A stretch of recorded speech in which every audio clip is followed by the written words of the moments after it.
I'll call the meeting to order.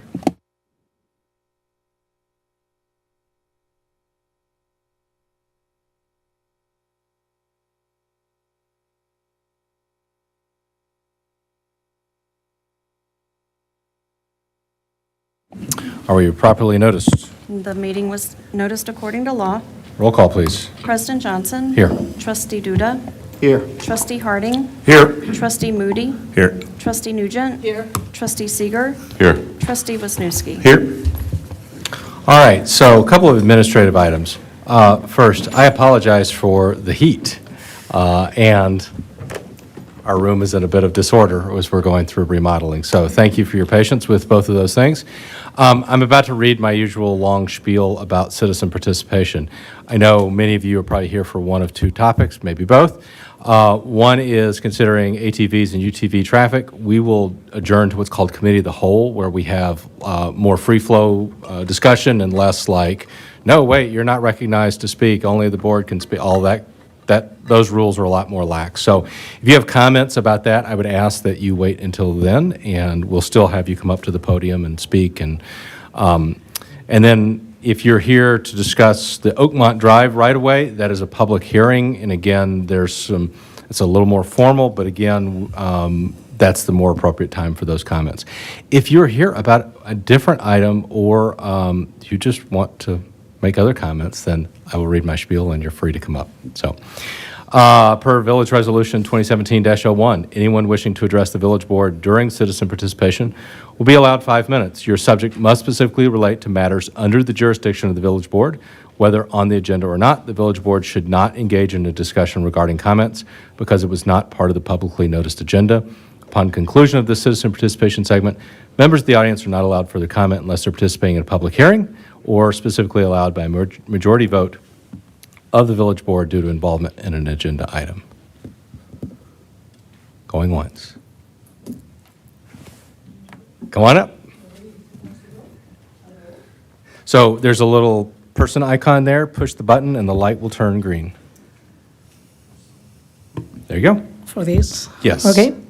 Well, good afternoon or evening. My name is Maria Elena Bizabarros, and I'm running for Assembly District 33. I don't know if you, I suppose, maybe some people know, my husband and I own a meat processing company in town for already like 17 years. And basically, why am I running? Because the referendum of the school district didn't pass, and I really felt that for me, education is very important. So let's go back just a little bit. I'm going to say something about myself so you can understand who I am. Well, I was born first of all, I have an accent, right? It's because my first language is Spanish, yo hablo español. My second language is French, je parle français aussi. And then my third language is English. And I learned it when I was 24, when I came to this country. Basically, I was born in Spain, northern part. I live under a dictatorship, the dictatorship of Franco, and then lived also the transition into a democracy. I went to college in Spain, and I got a degree in Spanish and, language and literature. And then I arrived to New York in 1986. And I was lucky enough also to get a scholarship at NYU. I earned a master's degree and then a PhD in Spanish literature at SUNY, at the Stony Brook, State University of New York, at the Stony Brook.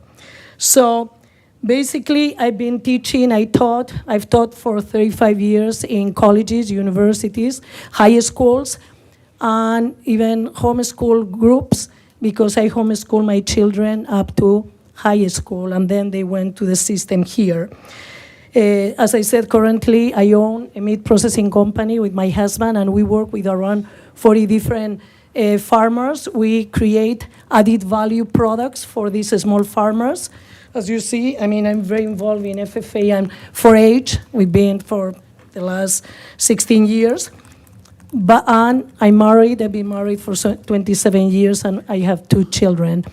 The importance of all of this is basically why I'm running. I'm trying to get money from the state to bring it to make our local communities stronger. So basically, I'm going to say a couple of things.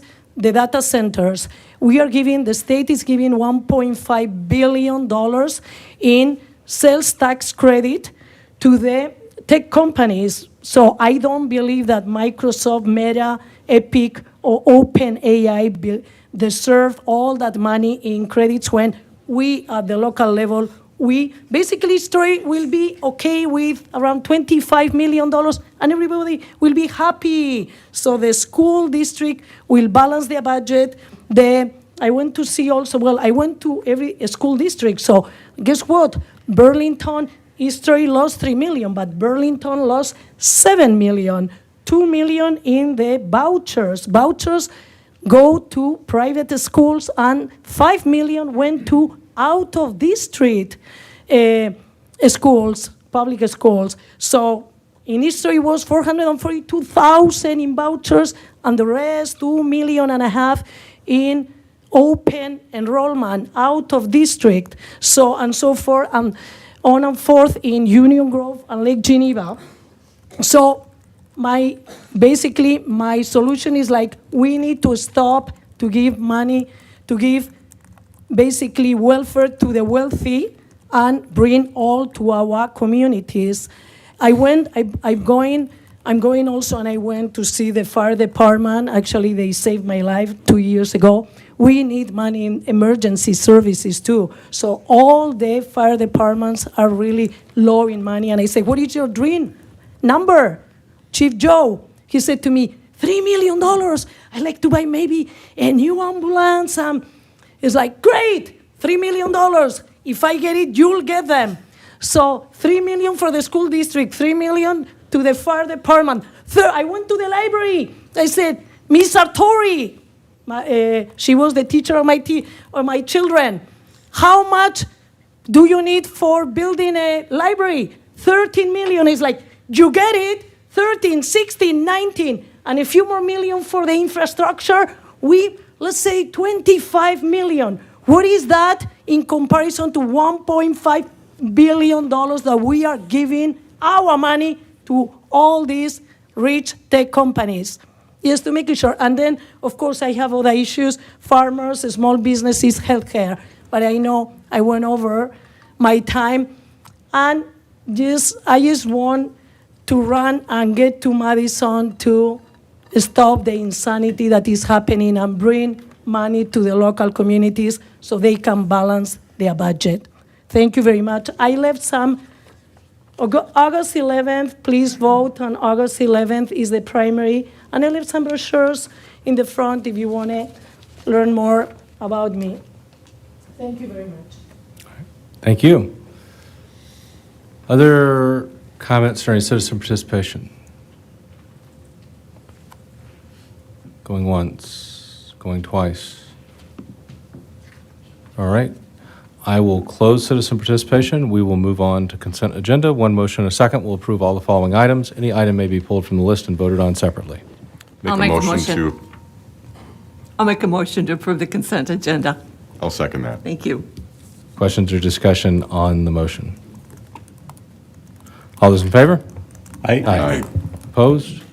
Motion carries. Okay.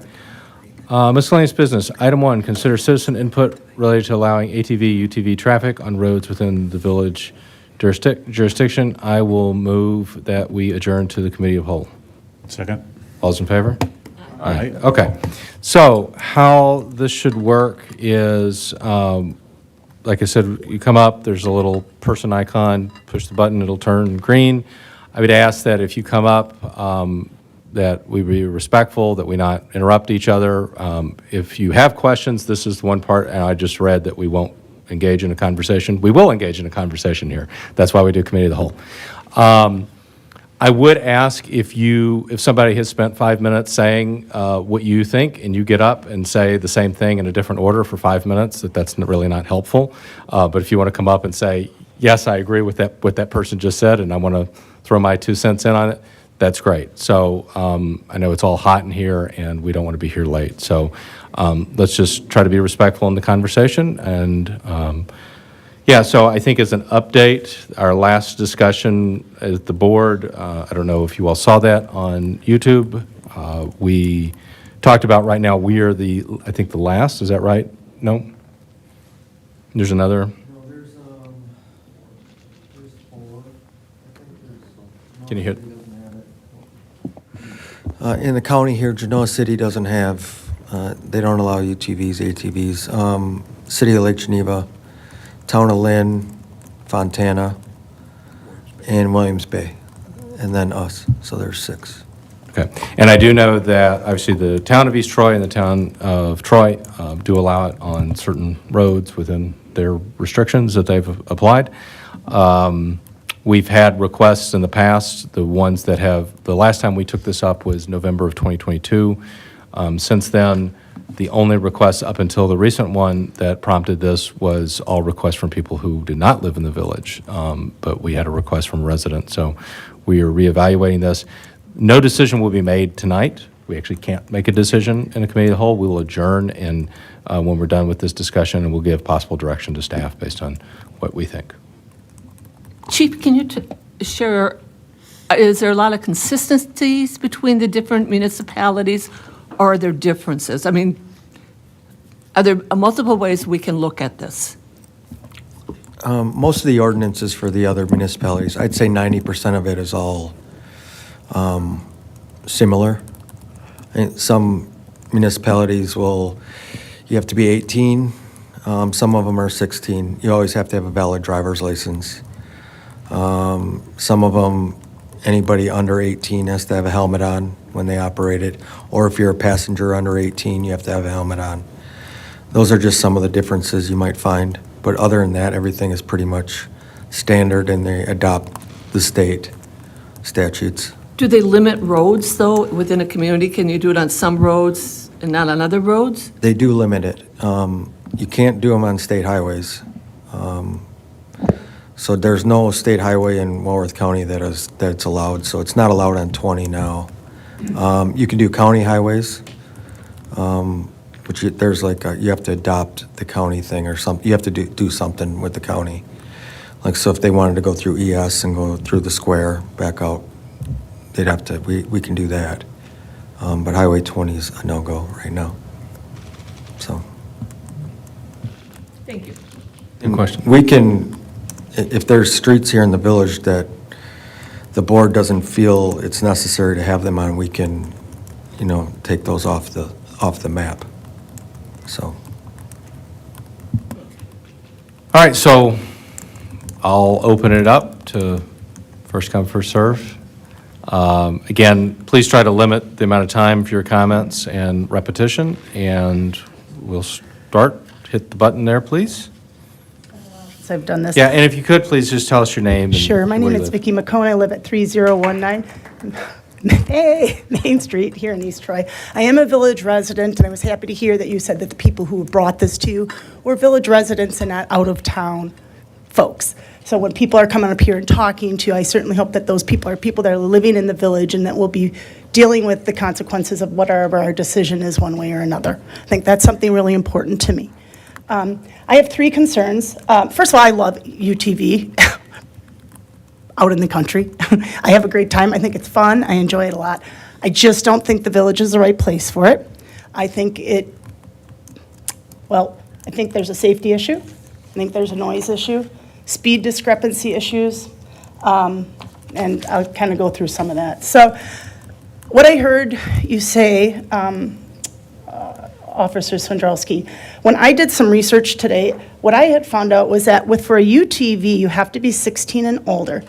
You do not need a driver's license, but you do need a DNR certificate, not a driver's license. So that was just, I could be wrong. I'm just throwing it out there that I think we have to do some research on this kind of thing. ATV, you can be 12 to 15 with a certificate for road route with an adult. It doesn't even have to be your parent. It could be another 18-year-old kid. I would say no to that. No 12-year-olds, no 13-year-olds, no 15. I mean, I just think that's ludicrous that we're going to put those kids on the roads. Yeah, anyway. The other thing, when I talk about safety, we talk about people who have suspended licenses. They are allowed to drive with the DNR certificate because technically it is DNR supervised. So that's another thing. Now, I know of people who live in our village who are riding motorbikes who I know don't have driver's license, and that happens often, and that's a whole nother story. I don't want to see that being a loop around in our village. I live right on Main Street, County Road, what you're talking about. I can hear motorcycles from 4 blocks away. I have to say this summer, most of the motorcycles have been very polite, not revving it up and down the streets, which I appreciate. I can actually open my windows once in a while, so that's cool. But the noise is really a big factor. We have a lot of people in a smaller area, houses next to each other, houses close to the roads. I know everybody living on South Street or maybe Division where they're not going to have these things flying by their house. They're like, meh, it doesn't affect me. But it affects me, and it affects all of my neighbors up and down Main Street. And the 3 that I have talked to are horrified that we're considering it. Even the neighbors on South Street weren't thinking it was a great idea, but they're not here to talk, so they can talk for themselves.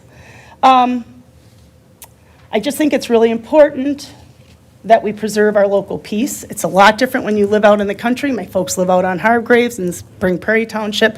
When they go up and down the roads, they're off the road. It's not a noise pollutant. Speed discrepancies. So there have been more times than I can count whether I was up north, over by the lake, where I am stuck behind ATVs and UTVs. I mean, I'm stuck. They're doing 10 miles an hour, even though they're supposed to be doing the regular rate. They're not. They're going slow. They're enjoying themselves. They're in a whole different zone than I am. I'm trying to get home to make supper. I can't get around them. And they're doing 10 miles. This was just 2 weeks ago, and the speed limit was 25. That's frustrating. It's also frustrating when you have a huge group of people and they don't move over to allow you to get around because, yeah, they have rights to the road like us. It's just that speed discrepancy thing, I think, can cause issue and accident when you have people who aren't being as polite or respectful as maybe what they need to be. Especially when you're in big groups, you have to recognize cars want to get around you, right? And I'm going to bring up one last thing, and it's the e-bike thing. And this is because of enforcement. We only have so many police officers, and they can only be in one place at a time. How many times every day, I see adults and children riding down the sidewalk on their electric bikes. I love electric bikes too. My brother has one, and I love it. They're fun. Not on the sidewalk. Last summer, my 3 grandchildren and I were walking down the sidewalk, kid on an e-bike, teenager. I was like, well, he'll move over. Usually when they're on the sidewalk, which we know they're not supposed to be, they'll go onto the road and go around us. Did this child? No, he almost, like, if I wouldn't have grabbed the kids and pushed them to the side, he just stayed on the sidewalk, didn't go around. The point or the reason why I'm bringing up the electronic bikes is because by the time they go past my house, I'm not calling Officer Sandrowski and saying, hey, that guy's on the bike again on the sidewalk. It's done, it's gone. And that's the same thing with this. By the time somebody reports it, it's done, it's gone. I just am hoping that as you put your thought into this, that you remember, even though it's a rule, it needs to be enforced. And I'm not expecting our officers to do the impossible. I'm not going to pretend like, oh, it looks good on paper, but in reality, it doesn't work. Again, keep in mind that those people who are living in the village and on Main Street are the ones that are dealing with this. So if there are people who don't, maybe they have property in town, but they don't live in town, I think that's a different ballgame too. I'm, for the record, I am against it. Thank you for your time. Thanks, Vicki. I'm going to turn that off. No, just leave it on. It's okay. You're fine. Other comments? Come on up. If you could give us your name and address, please. Thank you. Vanya Schneider, 2026 Division Street. I do have in my hand 600 plus signatures of people in the village, people in the town, and other people that would love to bring their business into our village. And I can submit this to Chief Sandrowski if you'd like to pass this up. Okay. I'm here to ask the board to consider a practical balance ordinance that would allow regulated ATV and UTV travel in the village, on the village roads while protecting public safety, addressing neighborhood concerns and creating meaningful benefits for local businesses and community organizations. Whew, sorry, I don't normally do this. I understand the concern for OWI and impaired operation by UTV drivers within the village. Obviously, OWI enforcement would be under the state statute 346.63, which I believe Chief Sandrowski brought up in the last meeting. Also, state statute 23.33 has a legal framework found under the statute for ATV, UTV operation in the state of Wisconsin. Noise, another thing that's been raised. The concern also deserves a fair and honest discussion. In practice, many residents already accept road noise from motorcycles, semis, dump trucks, souped-up cars, cut-off exhausts, trailers that go over the railroad tracks. All this we deal with in the same way. Sorry, I'm shaking, a little nervous. The economic potential for local businesses would be significant. It would offer roadies the ability to offer services. Matt Auto would also be able to offer parts and tires. Frank's Ice Cream Shop would be able to have more travelers coming in during rides. The Oxford VFW just this last Saturday raised $6,000 for a nonprofit organization. This is something that we could also have an opportunity for our local Lions Club to take advantage of to raise this kind of money for their foundation. I asked the board to consider a well-regulated ATV, UTV route ordinance that reflects what has already worked in surrounding communities. Licensed drivers, clear signage, limited hours, speed limits, lighting requirements, strict enforcement of impaired driving and nuisance behavior. The Village Board of East Troy has the opportunity to promote safety, support local businesses, encourage tourism, and strengthen community fundraising efforts all at the same time. With the right rules in place, this can be done responsibly and successfully. Thank you. Thank you. Come on up. How's everybody doing? I feel like I just started here last week. You did see us last week. Sam Bressler, 1865 Ridge Drive. So, Vanya was in my ear about the whole UTV thing, and just a couple of ideas or points that I more, just from a guy that owns a business in town and the traffic that comes in.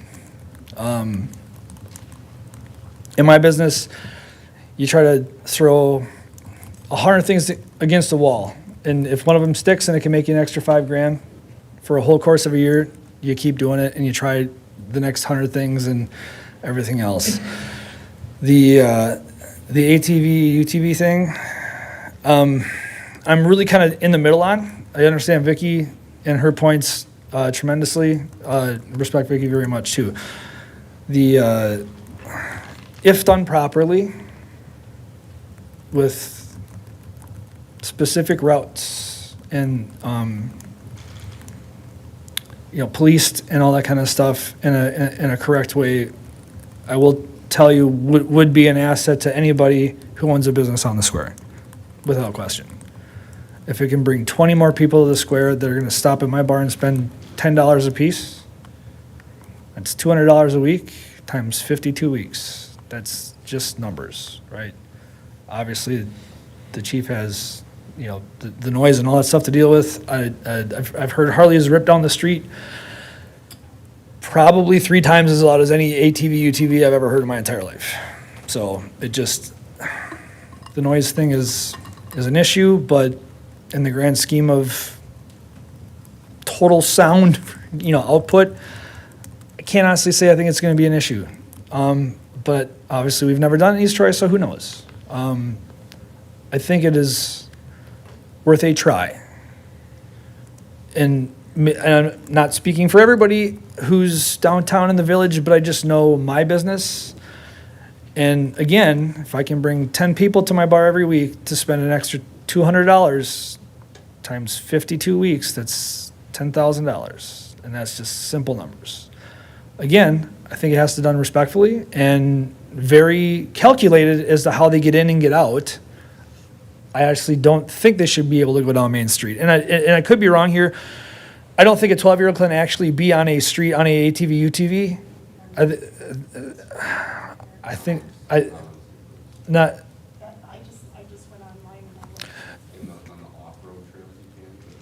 I don't believe, Yeah, so we take that as a point for, okay, fair enough. Research. Yeah. Table that for another day. But the point being is, if it was done correctly, and I'm skeptical on a lot of it, but if it was done correctly, I believe it would bring business to the square in a positive manner, and I would support it if it was done correctly, and would encourage it. So, I have a quick question for you, because Yeah. you are Oh, you are a absolutely. downtown business. yep. Ideas about parking, particularly in the downtown. Yeah. No, right now, I mean, the golf cart craze is kind of coming into East Troy too. There's like 2 or 3 people that have golf carts. I'm actually looking into getting one too. Like other than having a actual car to drive downtown with, like that's kind of. I'm not saying it's going to like just have some big turnover, but people come with their golf carts all the time to the bar, right? And it's not. I don't know. Oh no, I'm telling you, I'm telling you, they do. I apologize. They already do. Like, and they just take up a parking spot like everybody else. So, I mean, really, realistically, what's the difference if they drive a 4-wheeler or a golf cart or a Chevy? You know, like, it's a parking spot, the parking spot's taken. So if they drove their car, there's no difference. It's just a golf cart instead of a Chevy. So, I mean, I don't have any special extra parking in back for UTVs or golf carts like that. And you couldn't even if you wanted to, because I need to park back there myself. So, like, it's not like, you know, that to me would be a very small scale thing. And maybe even would add more parking if you could have 2 4-wheelers in one spot. But, I mean, again, I don't know. We've never done this before. So, just the idea of it in general for me is attractive. And again, I grew up here. It's a quiet town. We like that. Everybody likes that. So if it's done correctly with specific ways to get in and get out, I feel like it could be a positive for the village. Again, if it's not done correctly, it's going to be awful. So I would be in support of it on some type of trial basis or some way to just try it out. And if it doesn't work, it doesn't work. But like, I personally think the other business owners on the square would probably be in the same boat, that they would welcome the extra traffic because everybody's trying to find another way to make an extra $5,000. And this is one of them, so. all right. Thank you. Yep. All right. Go ahead, Dan. Yes, sorry. Thanks, Sammy. As I also have a business on the square, and I also welcome more traffic to spend money in my store. What my concern is, and this is where it differentiates specifically between ATV and UTV for me, is the thought of the journey home. And if there's 10 people who go to Sammy's responsibly and get home, and there's one person that, I was talking to a gentleman who's saying the ATV is all-terrain. And so if someone's leaving the square and heads off through off-road and is impaired or even not impaired and ends up causing foul somewhere, that's the concern. And like I said, that's especially, you know, I started this whole thing being against it. I basically am, but I can appreciate what Scott said a couple weeks ago about seeing UTVs parked in spots and operating as motor vehicles made me see both sides. But having young kids, it's just the responsibility of the owners of these vehicles that is my main concern. Hello, my name's Jason Nider. I'm at 1955 Beulah Avenue here in the village of East Troy. Again, another local business associate. I don't own O'Leary's, but I have been there for quite some time. And I'm siding with Sammy here a little bit on the side of in the middle. Now, if I'm not mistaken, Jeremy, we can make this as restrictive as you deem or as everybody deems necessary, right? Where Sammy was coming out and saying, let's give it a shot, I agree with that. It's always tough to put the toothpaste back in the tube once it's out, though, right? So let's, suggestion, make it as restrictive to start with as possible. I also agree with, if Sammy has more people in his bar, he's got more toilets flushing, he's got more urinals backing up, so does Gus's, so does LD's, so does Quick Trip, so does McDonald's. I service all of them, as well as Culver's. So we've got more people coming into this area. I'm on that board as well. The community's always looking for extra income, increased taxes. Where are we going to go? It's only going to get better if we do draw that tourism in. The Department of Outsource Recreational Services in 2025, I believe December-ish, right before the new year, every village in the state of Wisconsin that has implemented this has seen an increase in revenue of their village businesses. It's hard to fight that. I mean, and you can AI that, you can Google the heck out of it all you want. I do agree as well. I bought a house on Beulah Avenue. I'm 53 years old. I'm at the point of where if I hear one more beer tent band play at 11 o'clock at night, I was the guy that was dancing on tables 30 years ago. Now I'm like, oh man, I just want to go to bed.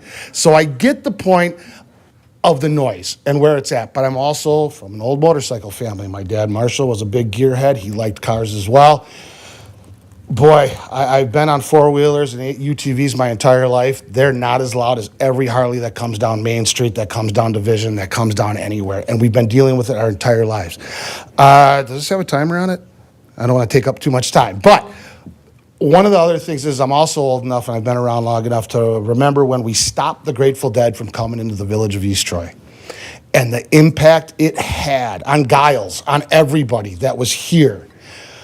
Let's not make that mistake again as an organization, as a community that wants to welcome tourism in. I get why Lake Geneva and Fontana don't allow it. I mean, you can't drive anything. I got a big F-150. I don't go to Lake Geneva in the summer simply out of that.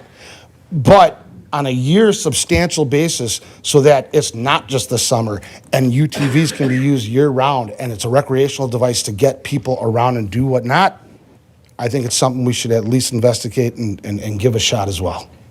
That's all. Thank you.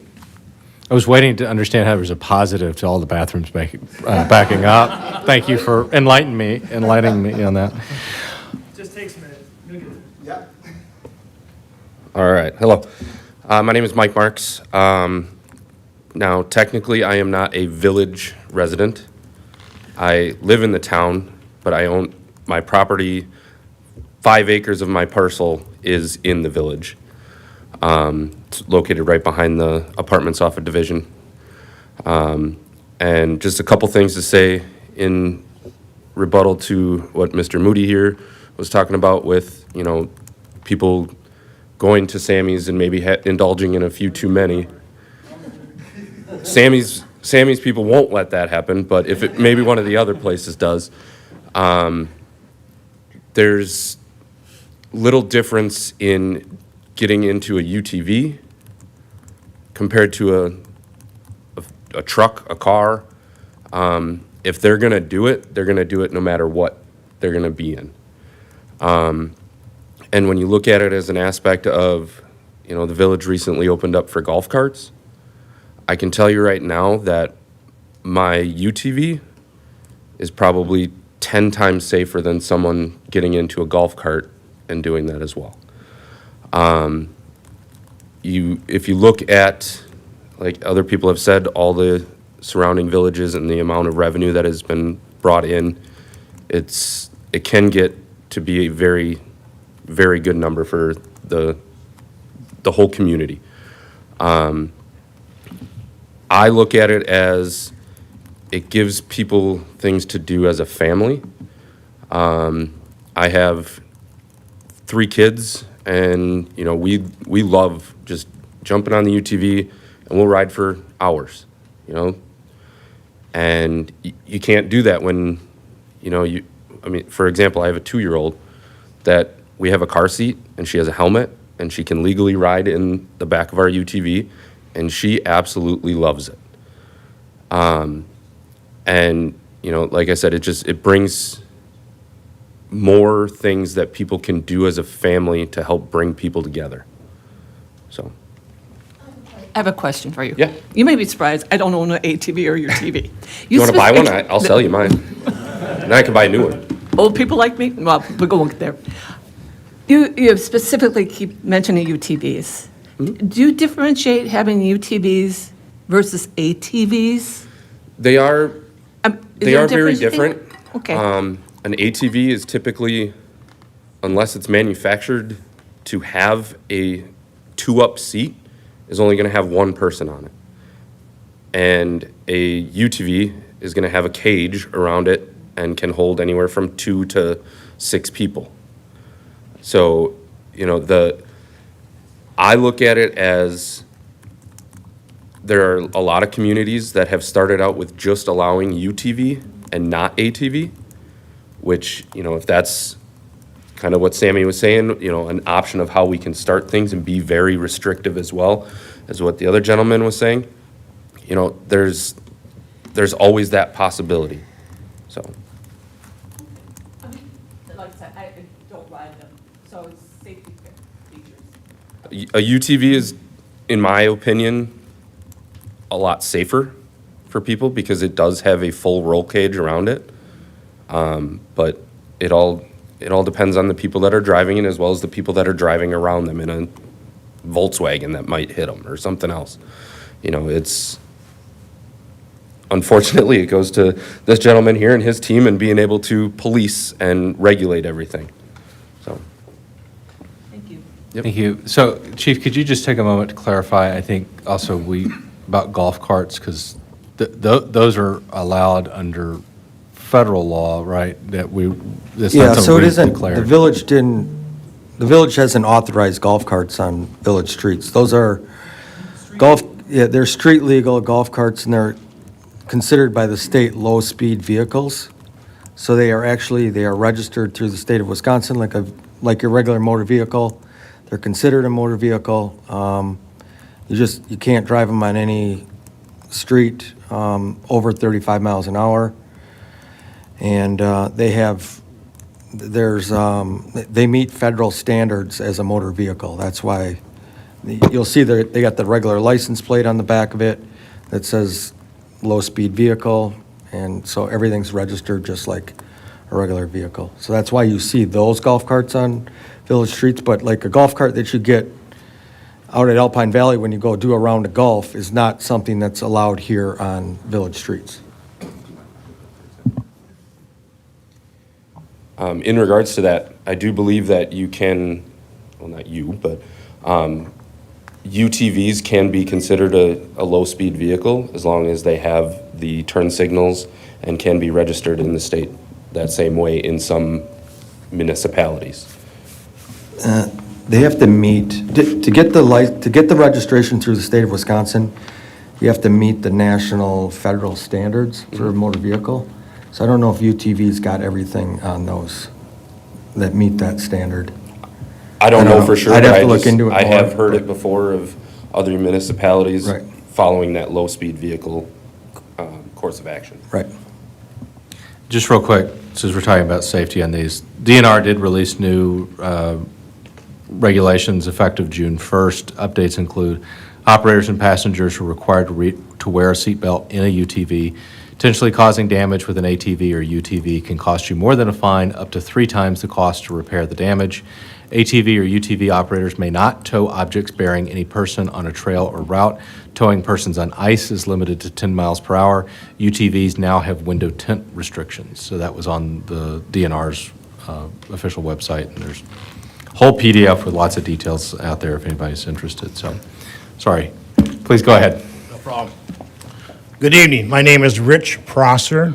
I was a resident for 5 years from 1980 to 1985, and since then I moved out to Bowers Road. I have owned UTVs and ATVs for the last 25 plus years. My family is active in the UTV recreational opportunities. We've gone up north. We've been everywhere. The ATV was the original machine, actually a three-wheeler, then the ATV, which is a handlebar machine. It has the lights, it's only a one-seat capacity in the state. There's the regulatory requirements by the state of government, state of Wisconsin, is the one that monitors all the laws that you guys are worried about. They're on the books. If you violate the laws, this guy will take over. Simple as that. It's just like a car. It's no different.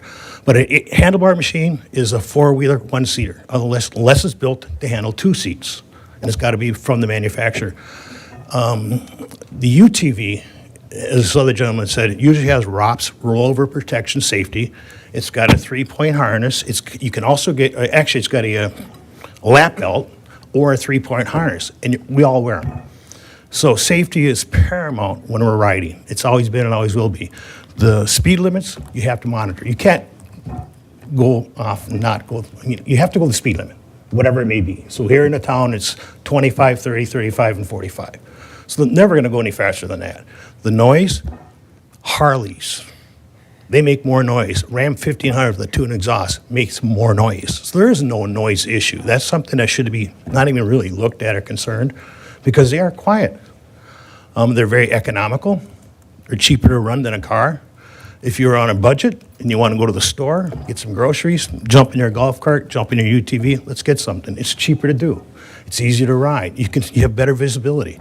You have windshields. Today's UTVs start at 20 grand. They go all the way up to 50. They got air conditioning and heat.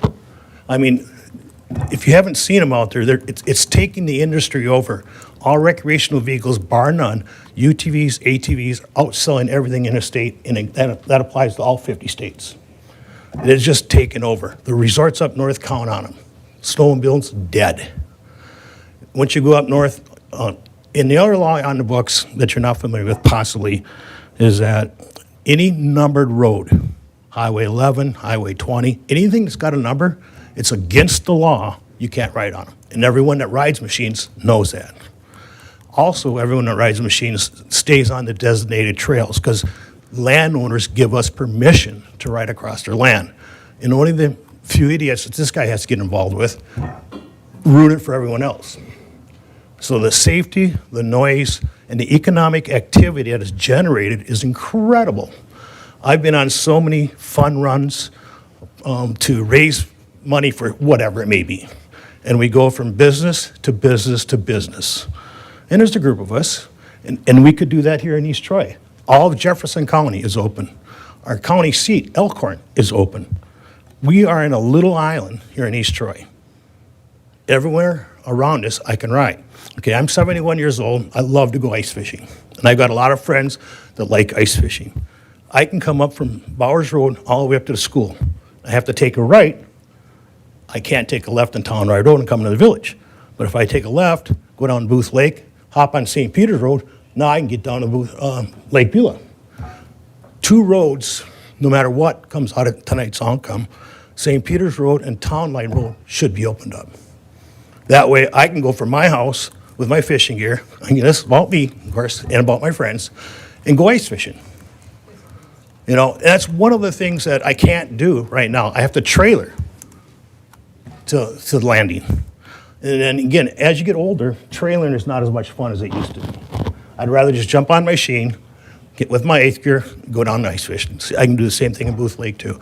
But again, ATV and UTV have been around. They, and we're just like a little island here.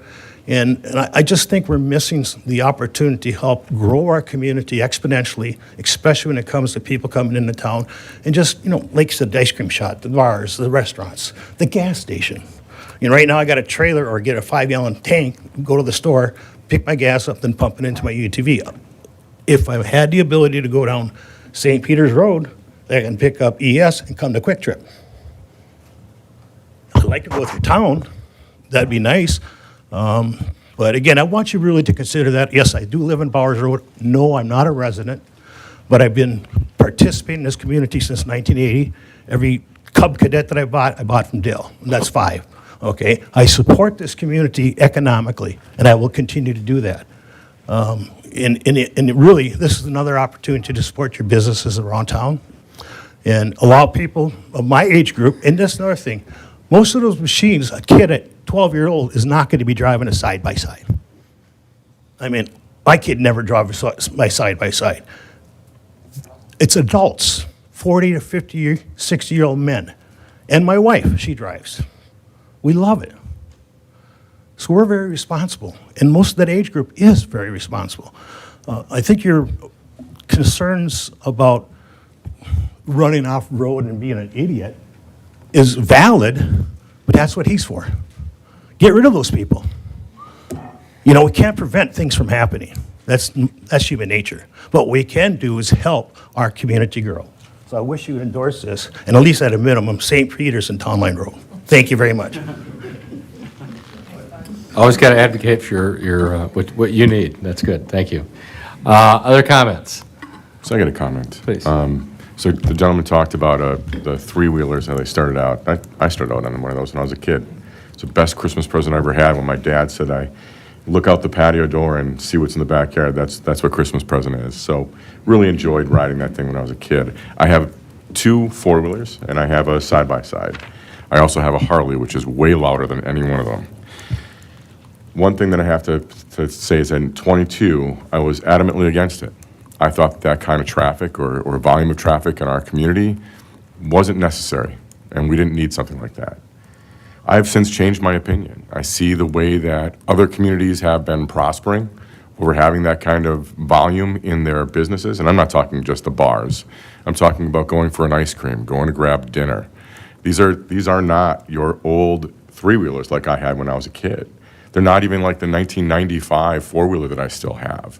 They're actual vehicles. They're turn signals. There's windshield wipers. There's air conditioning. There's heat. It's just a different vehicle of 4 wheels, and it is absolutely regulated about safety. There's no question about it. But if I go ripping by the house, Vicki, on my four-wheeler, and then I go ripping by on the Harley, you'll definitely know the difference. I'm trusting, I've heard it all, air brakes, you name it, I just don't agree with adding one more thing to the noise. Yeah, I'm just saying, I understand it, but I'm, Groups of them, 21. Gotcha. I do really am concerned though about the ATV because with the DNR certificate, they can only use it. yeah, so my kids both have their certificates because anyone that's born, I think it's after 1989, yeah, it's required. And it's very specific that they are allowed to go on the trails at a 12 or 15-year-old to do so, but it is not. It is against the law, according to DNR, for any child 12 or 15 years old to ride on a road. You can cross the road, but you cannot ride on the roads. That's the law. I will look into that more because from my research, that is not the case. But I'll check it out. I can just point to that is, if this were to come to fruition here in the village, we can make the ordinance however we want. Like I'm just looking at Village of Walworth now, and they only allow UTVs. They do not allow ATVs. And they say right in their ordinance, all UTV operators are required to be 18 years of age or older. They must possess a valid driver's license. Passengers have to be 10 years of age or older. Like any passenger under the age of 18 must wear a DOT-approved helmet.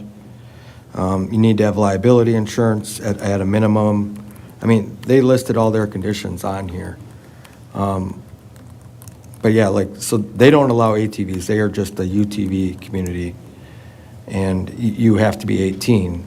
Now, some ordinances I've looked at, you have to be 16 and have a valid driver's license to operate. But then you have to have a helmet on, too. So there's a way that we can do this to make it safer, and we can make it more restrictive as we want, is what I'm thinking, so. Just quickly, and I'm sorry, my ride's leaving, so I gotta go. But like, the quickest way to get to downtown would not be Main Street from anybody coming off either end. And that would take Vicky's concerns out of the question because, I mean, quite honestly, if you haven't done Main Street, I can see that being a huge problem. But like if you came down Division or 120 to get in, get out, and then you can go your separate ways, however else the trails work from there, can't use 120. Okay, whatever. I'm just saying, like, but if you got specific with how you let people, again, when I was talking, like, if you did it correctly with a very specific way in and way out, it could get policed very easily, and again, would limit the downtown, especially Main Street, which I would not put any of this down Main Street, but like, you can work with it to get people in and out in a spot, in places that the chief could have people have an eye out for and that kind of stuff. I don't want to walk home, so I'm gonna head out, but thank you. Thank you. Sir? Hi, my name's Jim Manzer. I'm at N9008 Austin Road in the town of East Troy. I appreciate the consideration that you guys are having to allow the UTVs and ATVs potentially into the village.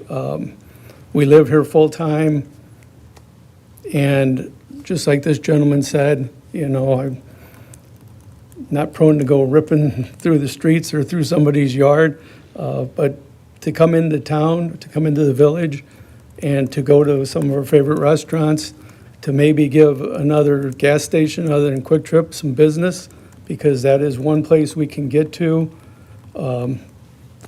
through the town. We can take that truck lot and then actually get into the Quick Trip, but that cuts off all the other service stations. I think there's 3 more in the village we could use and go to. Restaurants, if you want to take your ATV from where I am, you can go to the town of Troy, or you can go to Lulabelle's. That's pretty much it. You know, coming down Division off of St. Peter's or down Town Line Road opens up all kinds of opportunities for us to buy groceries, to come eat, to, if we can get into the square, to have ice cream, to come to some of the events that are held downtown. We would love to do that. Now, wearing my 68-year-old man hat, walking with my wife, I don't like kids ripping through sidewalks on electric vehicles. I mean, as we almost got run over by some of those the other day, you know, that was one of the comments that I made. It's like, there's really no regulation for those. The kids are riding them on the sidewalks. There's no education program. The whole ATV and UTV, there is certification for younger people. They have to go through the process to get certified to have that sticker to even ride them. So you're not going to see that. You're not going to see people riding on the streets. You're not going to see people cutting across the lawns and doing things like that. And really, when you talk about a group of UTVs or ATVs, this is not the place anybody goes for that. This is somebody like me and my wife. We jump in ours. We come down, get something to eat, go home. You're going to go to a trail where you can go off-road. You can get with a bigger group of people on and off-road. It's more enjoyable.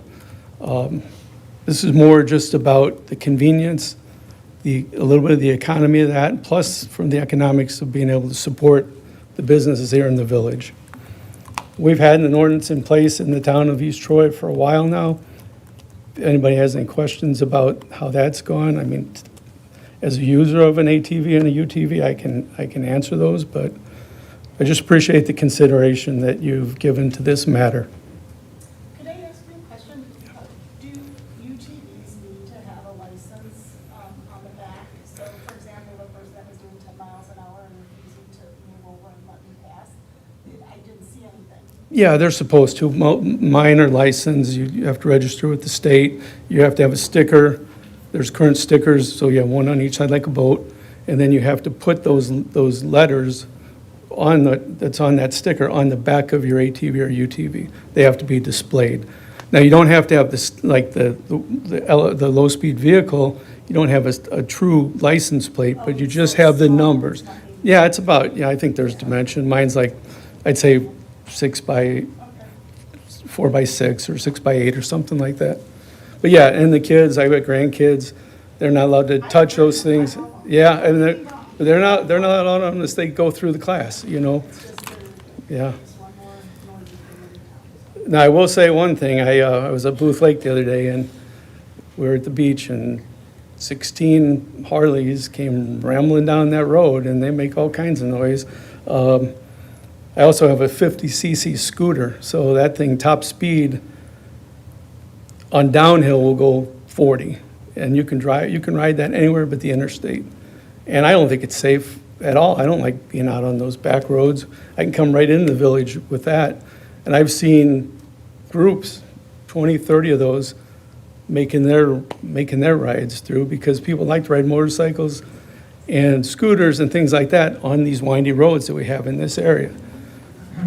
ATV and UTV riders want to go off-road. They don't want to go in a big group and go riding up and down streets, but they certainly would like to jump into one and, yeah. I mean, now it's unfortunate about the hardware store, but another kind of personal example is sometimes I need a couple bales of straw or whatever. So I would love to just take it down Town Line Road, I can get all the way to 20, but you can't cross it, right? I could have thrown a couple bales of that straw in my UTV and gone home. I can, go get a trailer loaded dirt from, back in, I got like a dump bucket from your personal garden and arborist if I want to. Right now I have to use a trailer. I have to go to a different person in the town of Troy. So it just does open up a lot of economic opportunity for the people in the surrounding area that already have the ability to use these on their streets. All right, thank you. Thank you. I do want to take a moment to do a time check. We've been talking on this topic for an hour. We do have another long topic. I am interested in doing kind of just a quick poll, like if you're in favor of kind of mostly in support of, I'd say, I think I've heard consistent viewpoints of those who are in favor of it. I'd be interested to get a rough count if anybody's don't feel like you have to raise your hand if you don't want to, and I'd be interested to know who is against it. Just and then we can take some more comments if there's really.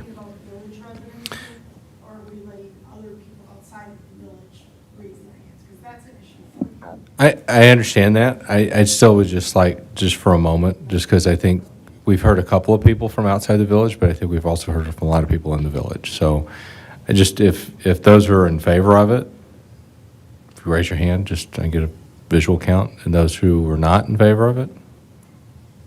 Okay.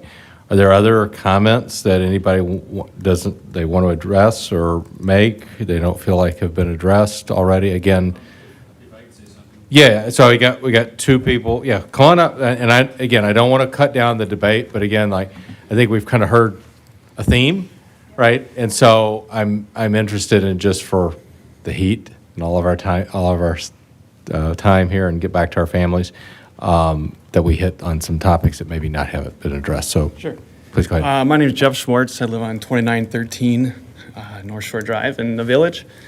The one thing that I haven't really heard anybody talk about is how much traffic do you really think is even going to happen? I mean, they're in Elkhorn, they're in Delavan, they're in Eagle. How many do you see a day? Maybe one, maybe 5 on a weekend, unless there's a ride coming into town where there might be 20 of them. To me, they're not going to be noticed, And we've talked about the safety and the noise. I mean, I can attest to my UTV, it can survive a rollover with me in it, and it can go drive down the road again. Your normal sedan isn't going to touch that. So I just think there's not going to be many coming in. On the weekend, 5 to 10. So the noise isn't going to be that big of a deal. Or the craziness of people ripping around. It's just, I think that's a non-issue. So that was it. Everything else has pretty much been covered. All right, appreciate it. Thank you.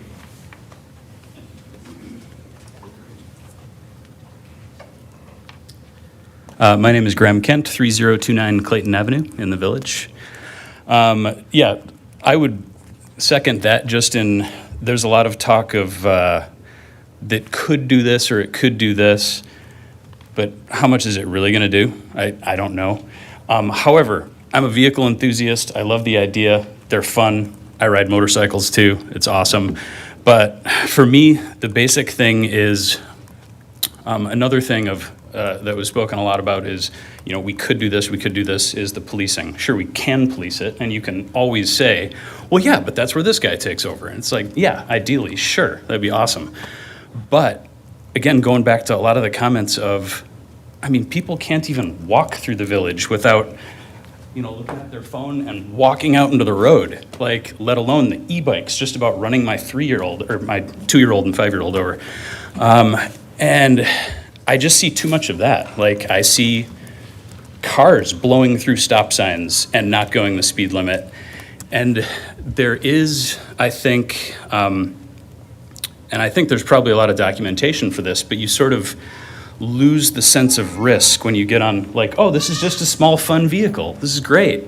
Like, I mean, how many stories do you hear? The people like, maybe they wouldn't be comfortable to get in their car, but like, I haven't had that many. I'll get on my bike, or I'll get on my scooter, or I'll walk, and and that can lead to trouble. So I think you lose the sense of risk sometimes. And I'd say especially with ATVs, again, UTVs seems like it's a little more regulated.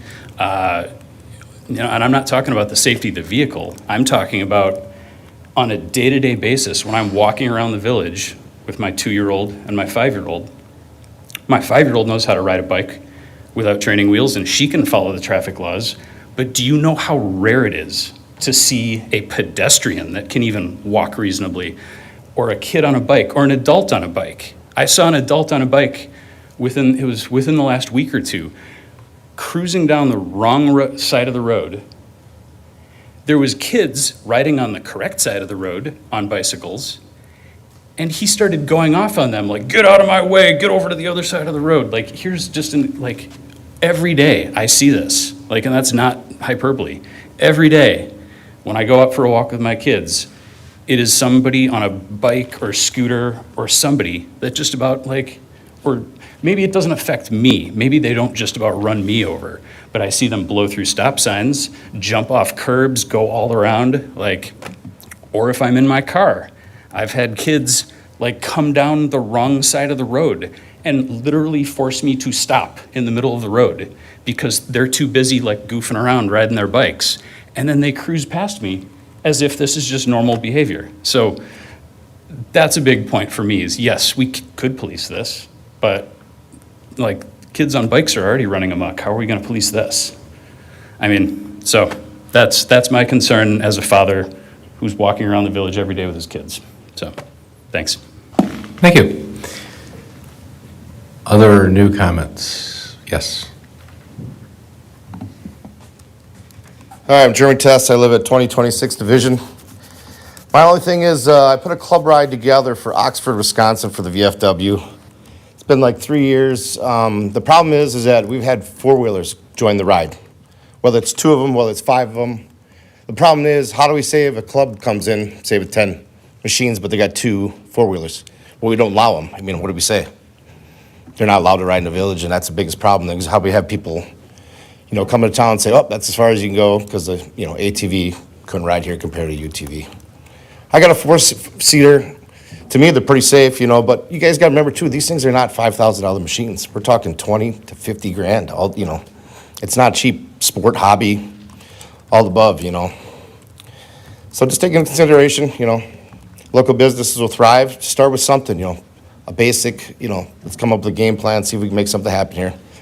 I've lived on Division Street, 25, 26 years, and Harleys rip by all the time. There's groups of 20, maybe 50 of them, when there's bike night or bike week or whatever, it's part of the Wisconsin community, as I call, where machines are loud, guys are ripping by, going to Gus's. They're hot rodding, they got other cool toys, My neighbor, Craig Robertson, he's probably got 20 cars. He's always happy. The guy smiles every time he fires up his old ride, it's his one, it's his thing, Just like the next guy, tells a story with it. The kids, you see them smile all the time when they jump in Dad's UTV. Here we go, we're going for a ride, That's all they know. You make memories for, the next generation. Like I said, they're not cheap toys to play around with. They're safe. They have all the things, license plates, headlights, taillights, all the above. So just take consideration and go from there. Thank you. Yes, sir. Reiterate one thing is that the UTV does have signal lights, it does have horns, it has all the creature comforts that your car has, if you want to pay the price. So safety is paramount in this industry that they manufacture these machines with rocks, rollover protection. So I mean, there's a lot of things that you're missing, especially for my age group, that If I'm not allowed to go to East Troy to the businesses, it hurts the businesses, it doesn't hurt me. All right, thank you.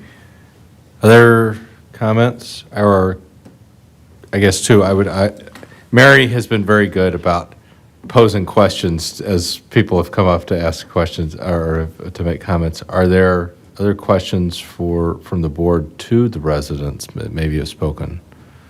So I have a question for Jeremy, and I'm curious, how does the registration work, and is it visible? So with vehicles and motorcycles, you have the registration that's visible. So if there's an accident and somebody does a hit and run or tries to get away, at least you can get the license plate and registration of a vehicle. How would that work with UTVs and ATVs? It's on the vehicle. I believe the registration's on the side. So even for the ATVs? Yeah, ATVs and UTVs both require, first of all, a number, a plate, a license plate that has to be posted on the back side of the vehicle. And then the side of the vehicles, on the UTVs, it's on the body of the vehicle. It's a sticker that has another identifying mark. And on the UTVs, or ATVs, it's on the gas tanks. So they're actually visible on 3 different sides to identify what that vehicle is. And then just to follow up that, how about insurance? Yes, I mean, Is it separate insurance for I pay separate off-road and insurance on the road? for all of them, yes. I have a question. So do you have to have liability insurance to ride on the road with your UTV? Right, exactly. I mean, a lot of people don't. And then if something does happen on your property. There's people that drive without driver's license and no insurance. Exactly. But again, I feel like the UTV is generally going by DNR rules, not Wisconsin vehicle transportation. It rides on a public roadway, There's different things. So I think, Chief, could you, again, I think one of our conversations in our last meeting was, and we focused a lot on OWI because I think, if you're on a trail, you're under DNR jurisdiction. If, let's say you pull somebody over. It's still DNR.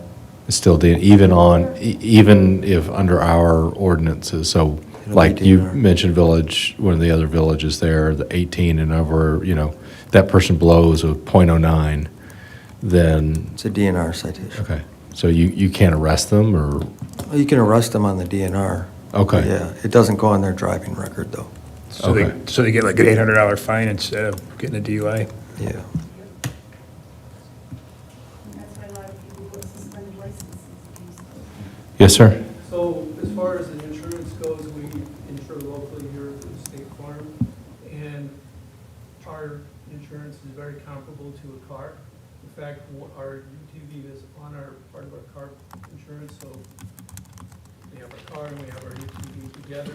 ATV, they ask if you, basically when you get the insurance, are you taking it on the road? If you're taking it on the road, you're gonna pay a higher premium. Yes, you have liability insurance and all those things. Now, is that mandatory? I don't know that for It sure. is. It is mandatory. What is Is it? mandatory? If you have to have insurance on it, if you take it on the road. To be on the road? Yep. State of Wisconsin. That's okay. Because I had heard all of that. 23.33. Good questions. Other questions from the board to residents or in general? See, and I'm not doubting anything on the state laws, but I know that when I'm riding on my land up in Oconto County, when you're on the road, you are regulated by whatever that jurisdiction is. The police pull you over, you're going to jail, you're getting a DUI. If you're on a trail, it's totally different. But, yeah, if you're on the road and you get pulled over for such a violation, yeah, you get charged like you're driving a car. Same thing as if you were driving your lawnmower from the bar and you get an OWI. That's same.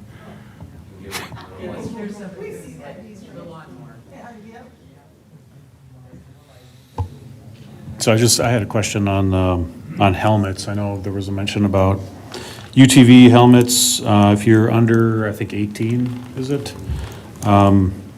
Is it common for ATV, UTV to wear helmets? Or is it roll cage requires a helmet now after the Under DNR, 18. the DNR. under Anything 18? without a roll cage has to wear a helmet, no matter what age. On what, say that again?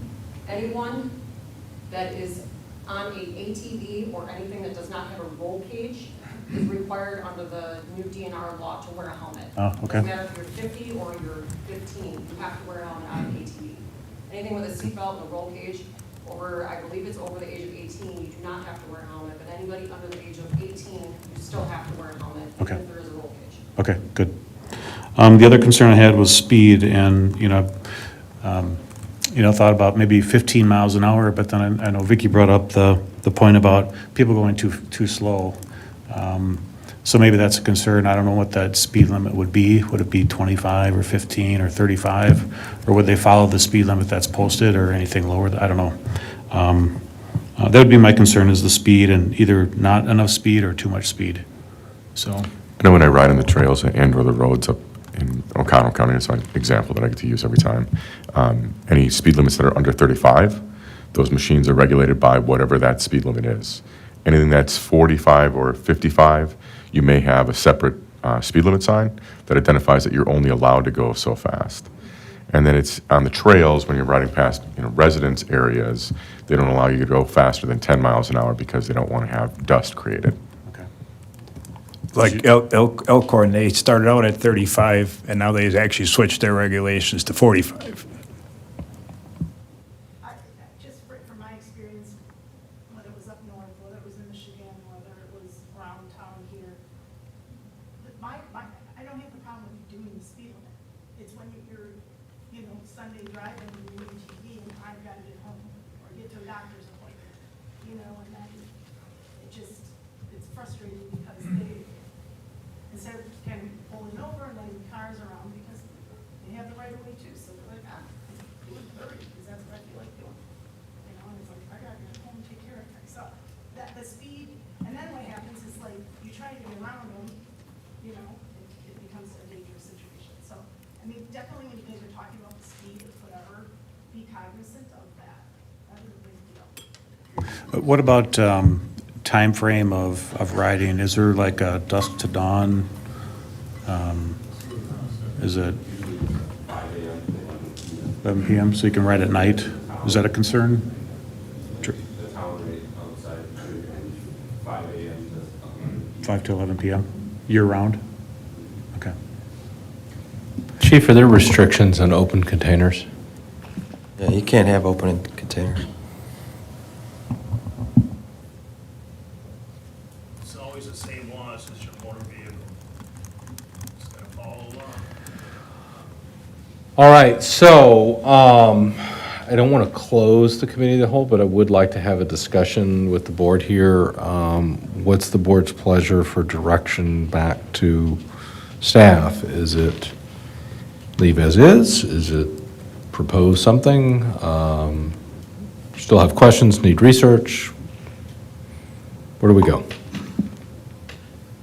Chief, I really appreciated when you were going over that document from what Walworth? I would be real interested in looking at something like that.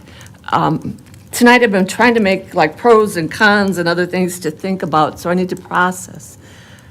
But someone had said about starting restrictive and moving on, before opening, maybe doing a time frame of trying it for a while and see how it works. But I would find it helpful to see what that community did, particularly because it seemed to address some of the concerns of the people who weren't in favor of them, while still allowing people who would like to see them, making them available. I also really need to give some thought of where in the village, like Main Street, I would not want to see them, or are there other places we should think about?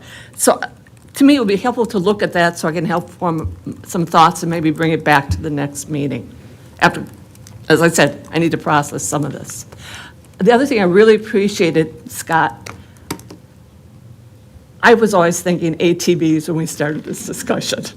Okay, that shows how old I am. You know, the little, the three-wheel, those were a safety concern for me. But the UTV, it seems like it has a lot more safety features, which, so we may, I want to think about how can we incorporate, if we move ahead with an ordinance, how can we incorporate some of those things? It's safety for the driver, but it's also, I have to think about the safety of pedestrians and people in cars to get that right balance. So that's my thought right now. I'll just add, a few of you brought up e-bikes. I've had some conversations with the chief. I think this is a problem that everybody is figuring out how to regulate. What's odd, or I guess a little different about this discussion, is ATVs and UTVs are more regulated, I think, right now than e-bikes are. Sounds like, would that be right? Oh, that's correct, yeah. Every community is dealing with the e-bike issue right now, and how do we go about regulating, enforcing, those type of things. So, yeah, it's just not here, it's everywhere, in the scooters and everything else. And Chief, if there's another community that has a good ordinance for us, we don't have to recreate the wheel. If you find some that makes sense to you, I'd like to look at them. Is that reasonable to ask? Yeah, and I mean, I've looked at a bunch of already, and there's some things I like in some, and some things I don't like, and there's some things I like in others that I don't like, and so I think we can take things from other communities and try to make something that might work here in the village, if that's the route we go. But I think, yeah, we can try to take the good and the bad and from each one that we might not like, and then make something that works for us. I do want to ask go back to highways for a minute. I am finding that state statutes, I'm like sub something, so I don't know where I'm at. A city, village, or town may enact an ordinance to authorize the operation of all terrain vehicles and utility terrain vehicles on a highway that is not part of the national system of interstate and defense highways, that has a speed limit of 35 miles per hour or less, and that is located within the territorial boundaries of the city, village, or town, regardless of whether the city, village, or town has jurisdiction over the highway. So that would allow, except for that, on Highway 20, except for that portion there, when you get past, you get over by the school there. We could if we wanted to. Okay, and Yeah, then we talked could about do 120 too. Yeah, you could do from ES to Beulah Avenue, pretty much, if you wanted to. But the rest of Highway 20 in Walworth County is a no-go, so I don't know why we would break that up. There are municipalities up north that allow certain sections, like, I think it's like 242, because there's no way to get in or out to the trail, except for, a quarter-mile stretch where you go across, you go down, you ride the side of the road, and then immediately get back on the trail. But there's sections that they do allow that to happen, and that's dependent on the municipality, what their decision is too. Yeah, it does talk about the situation where you're bringing up where like there's a bridge, there's no other way, try to ride the shoulder, get on, get off as quick, or to cross. But this is broader in that you are allowed to go, the village, or in this case, would be allowed to allow that if we wanted to. So I guess, what's the pleasure of the board, or other questions here? I agree. I like Mary's plan. And to her point, without sounding insensitive, I truly appreciate all the items the pro people have brought. It's opened my eyes. I didn't know a lot about it to begin with. But to Mary's point and to Graham's point, my thought, without being insensitive to the people driving these things, my thought was always not the safety of the person in it, but the safety of the people around it, especially having little kids. Like I've seen, the age didn't matter to me either. Like I've seen grown men plow through stop signs. So it's not a 12-year-old, it's just whoever is operating these vehicles. But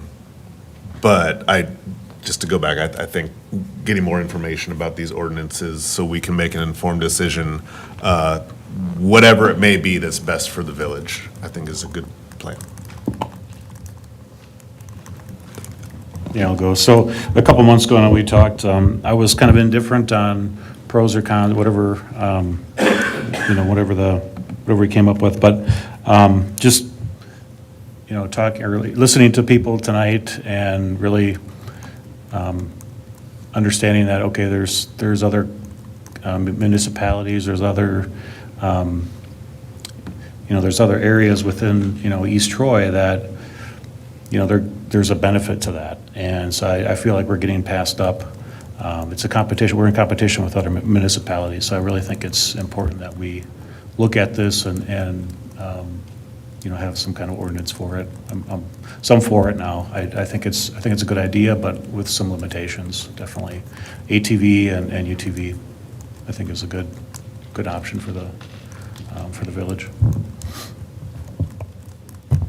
So my concern is the DUIs, and it was mentioned that the DNR has jurisdiction or the police, state laws, and there's a conflict here, and it needs to be reconciled, and we need to understand it, so do some research and understand who has jurisdiction here.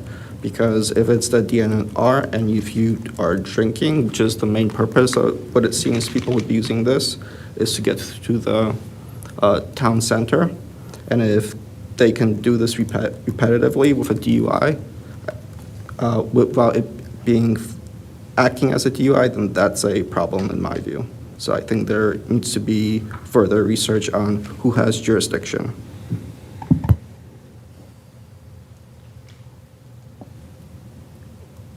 So I'll say, in speaking like Mr. Kent, I have experienced the same thing riding bikes around the village with my daughter, and don't let her go out on the road on her bike without me with her.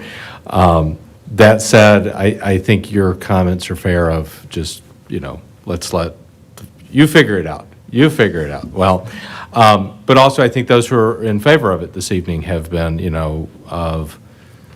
I think everybody has said there should be some restrictions. They're not looking for unfettered access. And if this does go forward, it will fall to you and your staff to figure out and to enforce. And unfortunately, those other things continue to happen, because you can't be everywhere all at once. So I guess I would appreciate what you, and based on what you said you like and what you don't like, a proposal to come back for us to, what should we adopt? Should we, it sounds like there's a very big difference here, as we've talked about, between ATVs and UTVs. Should we be like the Village of Walworth and only allow UTVs? Is that what, would be easier for you to enforce? And I think the comments from the residents here have been, hey, if we're going to start it, maybe we start with something with a lot of restrictions and see how that goes.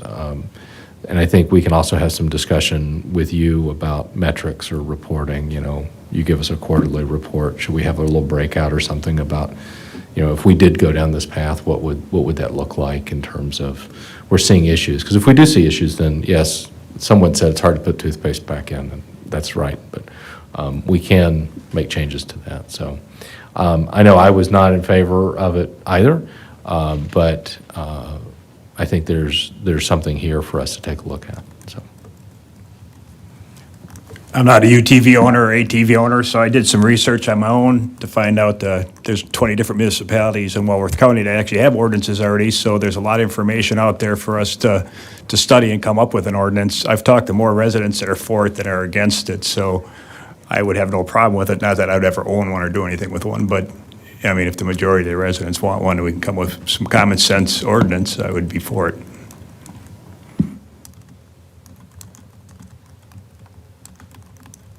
I'm going to close the committee of the whole unless there's other comments. So again, it's not suddenly legal. Ordinances are still what they are right now. I think, Chief, when do you want to come back? I don't know how long that's going to take you.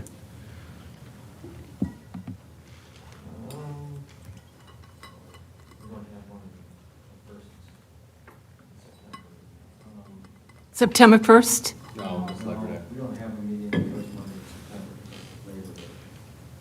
September be reasonable to bring it back? Not the first, but the third? Will I give you enough, I want to give you enough time. So 2 months, give you a chance to put that together, propose something. And I think what we'd like to do is have, if you're prepared to get like a draft ordinance, you know, we won't approve it and do the public hearing, but we give feedback on writing and things like that. Any verbiage, take questions. I mean, if you've got something too, or you just want to give us an update maybe a month from now too, anything you're looking at, I think that'd be helpful. Clearly, we have people interested in this topic. Okay? Can do. All right, before I close the committee of the whole, anything else from anybody on this? I guess just real quick, with that and to help the chief, you know, is there a way that we could organize a committee of, you know, board members, residents, things like that, that can help him in that, with doing the research and, you know, coming together with different options? I think, how do you want to handle that? I got an idea on that one. I think that, you know, Chief is going to be the one regulating this. And I'd really rather have him be as restrictive as he feels necessary and bring that to the board, and we can have a discussion at the board level. But ultimately, with him being enforcement of it, I'd rather have him have all buy-in on it and present it to us. That makes more sense to me. Yeah, and I'd say, I mean, you'll see draft ordinances in our packets, it's all be public. So, right, you got, if you all don't know, you can go look at it on our village website. All of our emails are there. You could email us to say, you know, hey, I think this is too restrictive, or I don't think this is restrictive enough. You know, we're happy to hear all of that. Yeah, I mean, from an ordinance standpoint, yes, all of our ordinances are going by our attorneys, so. Okay. I want to thank everybody for the professionalism of the conversation. Thank you. All right, I will, if nothing else, then I will move to close the committee of the whole and return to regular session. Second. All those in favor? Aye. Aye. Okay. Motion carries. We're back in regular session. But nobody wants to hear the update from Strand Associates on well number 10. It's exciting stuff, guys.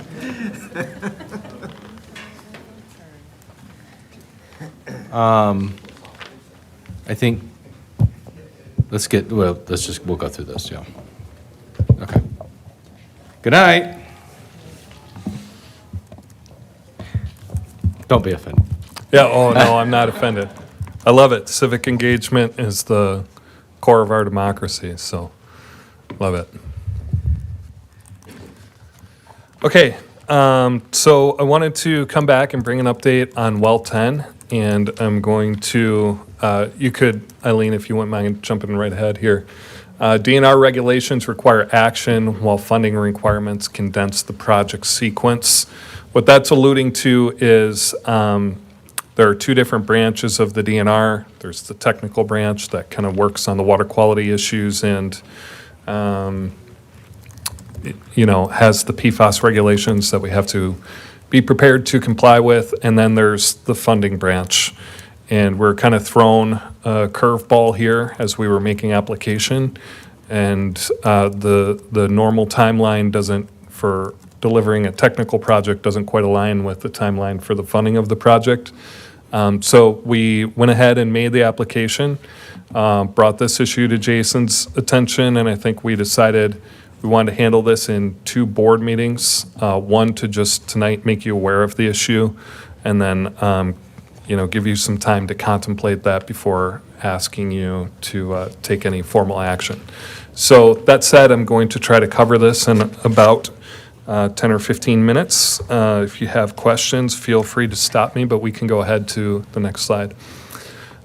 This slide just presents an overview of what we've done so far. So we were able to make an application to DNR's Safe Drinking Water Loan Program for well number 10, which is a proposed new well. The scope of the application covers the well facility, radionuclide treatment in the event that it's necessary, and all of that totals $6.93 million. Now, I apologize, the version that was in the packet, and I noticed at least one of the attendees had, this number was just updated today. The version you might have seen in print said 7.3 million. 7.3 is the value that we included in the intent to apply, which was due last October, and that was with the assumption that we were still doing a test well. You'll recall we did a test bore instead at a significantly lower cost, and that gave us a favorable outcome, so we reduced the overall project amount by the time we made application here. So the Safe Drinking Water Loan Program Emerging Contaminant bucket is what we've applied for. Some key points of that program: there is no median household income requirement specifically for this limited emerging contaminant program. What that means is the Village of East Troy is eligible for principal forgiveness, AKA grants. This is the last year of the emerging contaminant program, which was established on the federal level through the bipartisan infrastructure law. Unsure if unused funds will roll over for one more year. So this is the last year that it's guaranteed that the Village of East Troy would qualify for principal forgiveness. In discussing with the funding branch of the DNR, they said that in this last year of the cycle, they are going to allocate principal forgiveness in 2 rounds. The first round, every eligible application, of which includes East Troy, will receive $1.5 million in grant.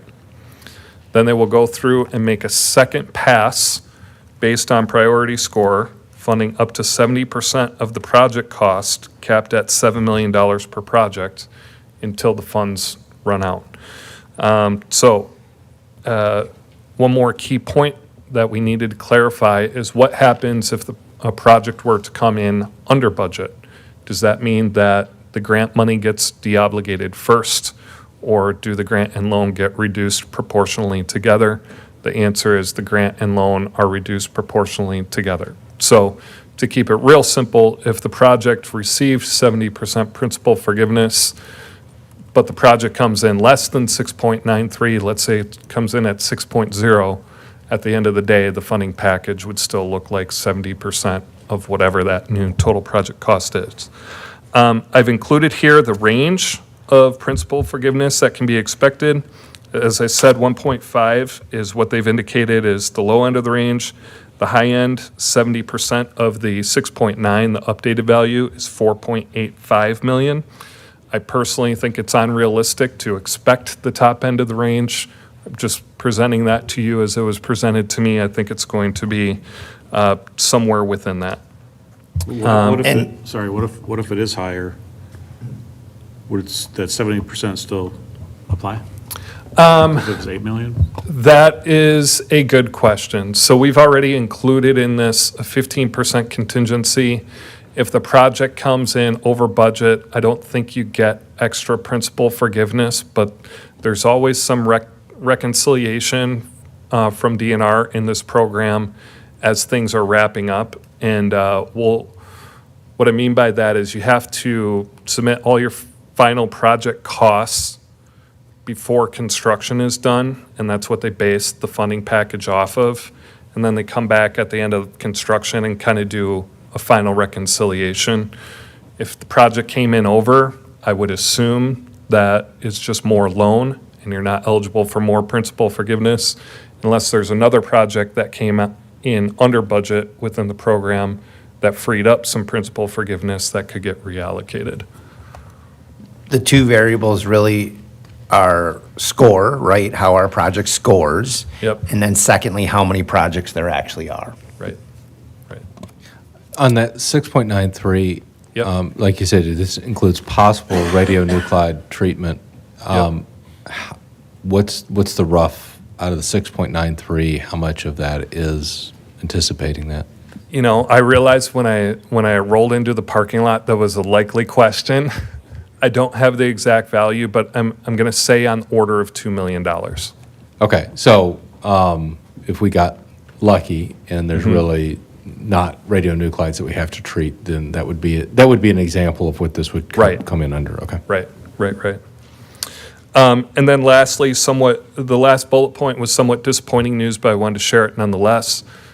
Settlement funds will offset grant funds in that final accounting that DNR does. So, for example, you've paid for some of the preliminary exploratory costs with some of your settlement funds. They're basically saying, okay, you got quote-unquote free revenue over here. You're not going to double dip with getting free revenue from a grant. I personally think that's, I don't exactly agree. I understand, but they at least communicated that's how they intend to treat all of these applications. There was a point of clarification with DNR because in discussing with them before we made the application, we said, we recognize every PFAS project is going to be getting some kind of settlement funds, and we don't want to disclose or withhold any information from the funding agency as we're making application. We just want to be treated the same as every other water utility that's dealing with this issue. And they said, yep, just you don't have to disclose anything right now, but just know as part of that final accounting, that's how they look to handle that. What was our settlement? What was the final? So to date, round numbers are 250,000. So, for example, if you were only awarded the low end of the range, 1.5 million in principal forgiveness, and there is no second allocation pass, at the end of the day, they would come back and only give you 1.25. If that makes sense. Okay, so moving on. The next slide here just illustrates really how far we've come in this project. If you think back to last year, the map on the left just shows how we did a municipal-wide search for suitable well sites and evaluated at a little deeper level over a dozen sites. And then the image on the right is an example of the site plan that was included with the design documents of the well hole itself that was due on June 30th. The blue dot on here represents the well location. The two purple squares are options for potentially how a well facility with treatment could be laid out on the site. We understand there's some potential development interest for adjacent parcels that might influence where on this particular spot a facility would be located, and that is the next level of depth that we'll get into moving forward into final design.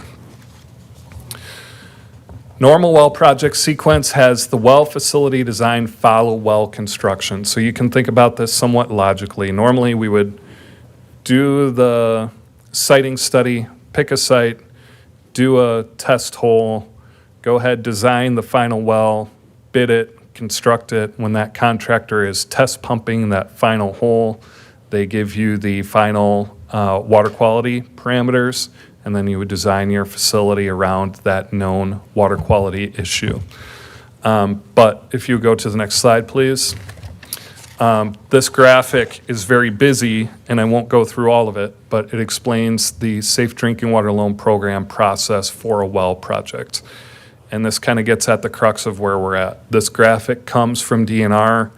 All of the green items on the top are agency responsibilities, and the blue items on the bottom are the local water utilities responsibility.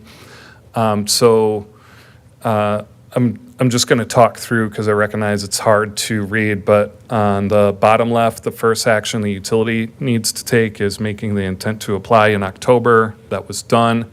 The second of the three steps there is to submit the actual application, including biddable, approvable plans and specs by June 30th. That was done. And then the last one after a gap in time for the municipality is May 31st. You have to have an executed construction contract for every single construction contract that's part of your funding application. So herein lies, kind of the curveball that we've run into. This whole flow chart is a DNR funding branch requirement, but that action on June 30th requires the technical branch's concurrence that you've finished your design for the projects that you're funding. The technical branch says, hey, we get the way a normal well project goes. You only have to have your design done for the well hole itself. You don't have to have the design done by June 30th for the well facility, because we know that normally comes later. However, the funding branch says that's all fine and good, that they've kind of cut you a little break on the timeline over there. However, just looking at it from a lender's perspective, we need to put together the loan closing documents based on the total cost for whatever you're applying for funding for, and we need to, the way they memorialize those final costs is having executed construction contracts with the contractor on May 31st. So with that said, the next slide is going to show how you take this normal sequential process and you kind of have to line these things up and kind of advance some things on a parallel track.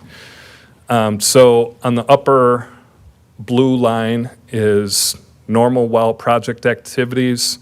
We've done the well siting, we've done the test bore, we've done the well drilling design, we've submitted the funding application and permitting. That's the "you are here" mark.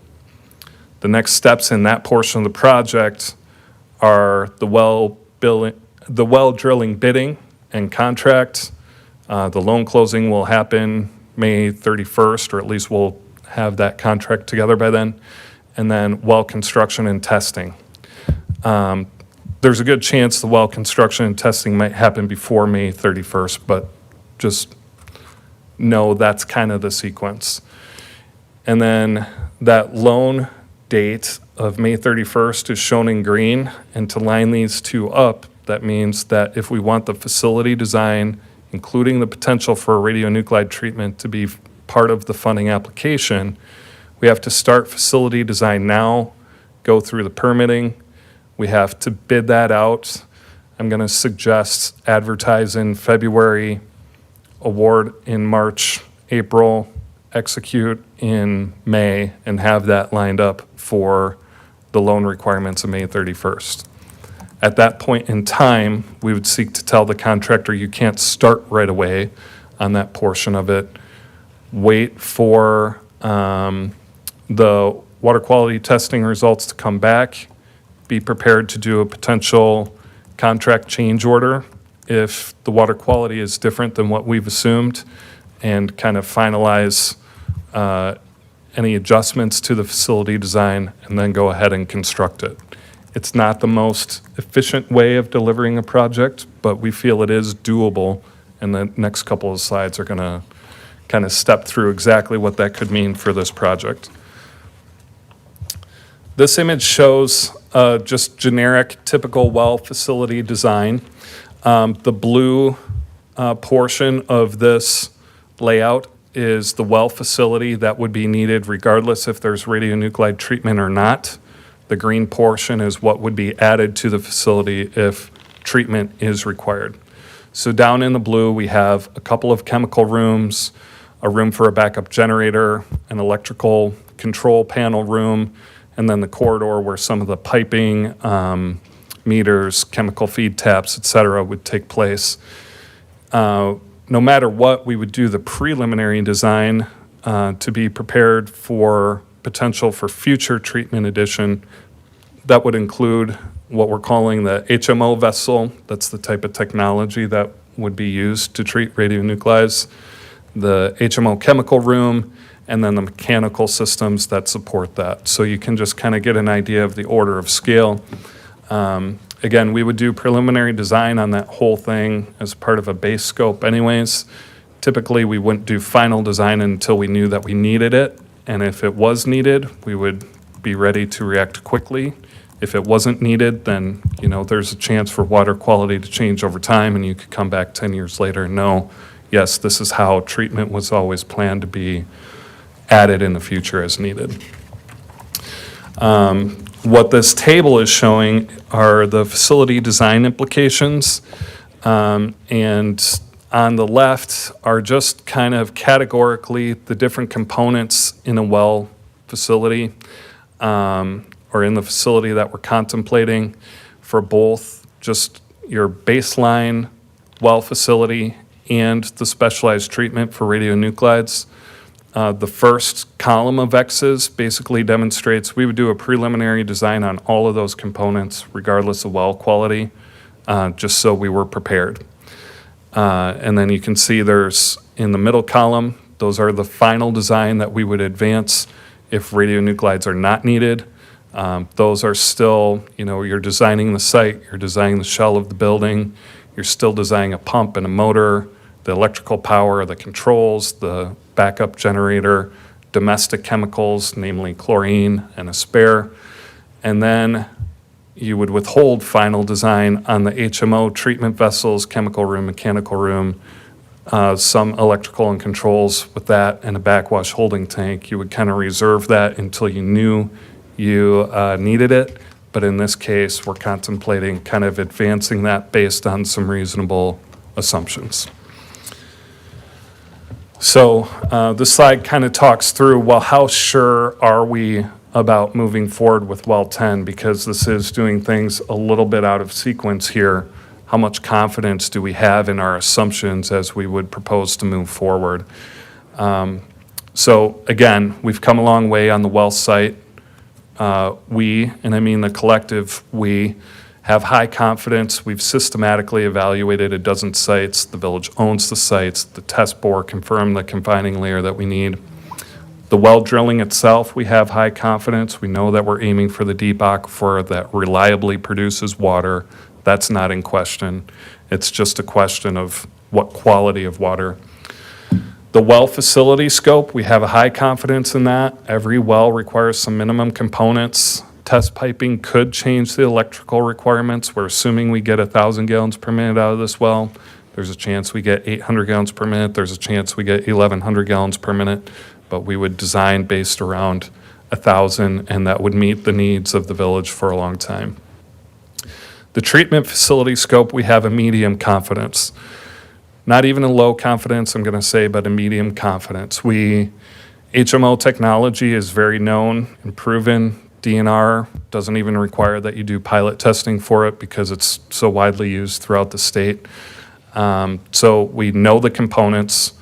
We know the size of the vessels, the sizing of the rooms. We would do a flexible design to accommodate potential changes after well testing. So if we move forward with some design, we know that we would need a vessel. If for some reason radionuclide treatment's not needed, you just don't go forward with that portion of the building scope.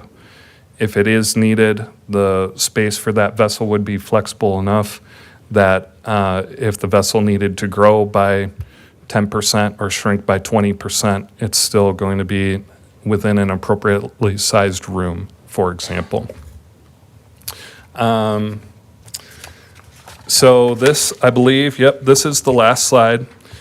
So this is the discussion and direction needed from the board. Again, to recap, we need to proceed with final design of the well facility and treatment now to meet the funding requirement of executed construction contracts by May 31st in order to keep that treatment portion of the scope funding eligible. Design costs are eligible for the funding. If radionuclides are not present, then the vessel size is the same for radionuclides and iron.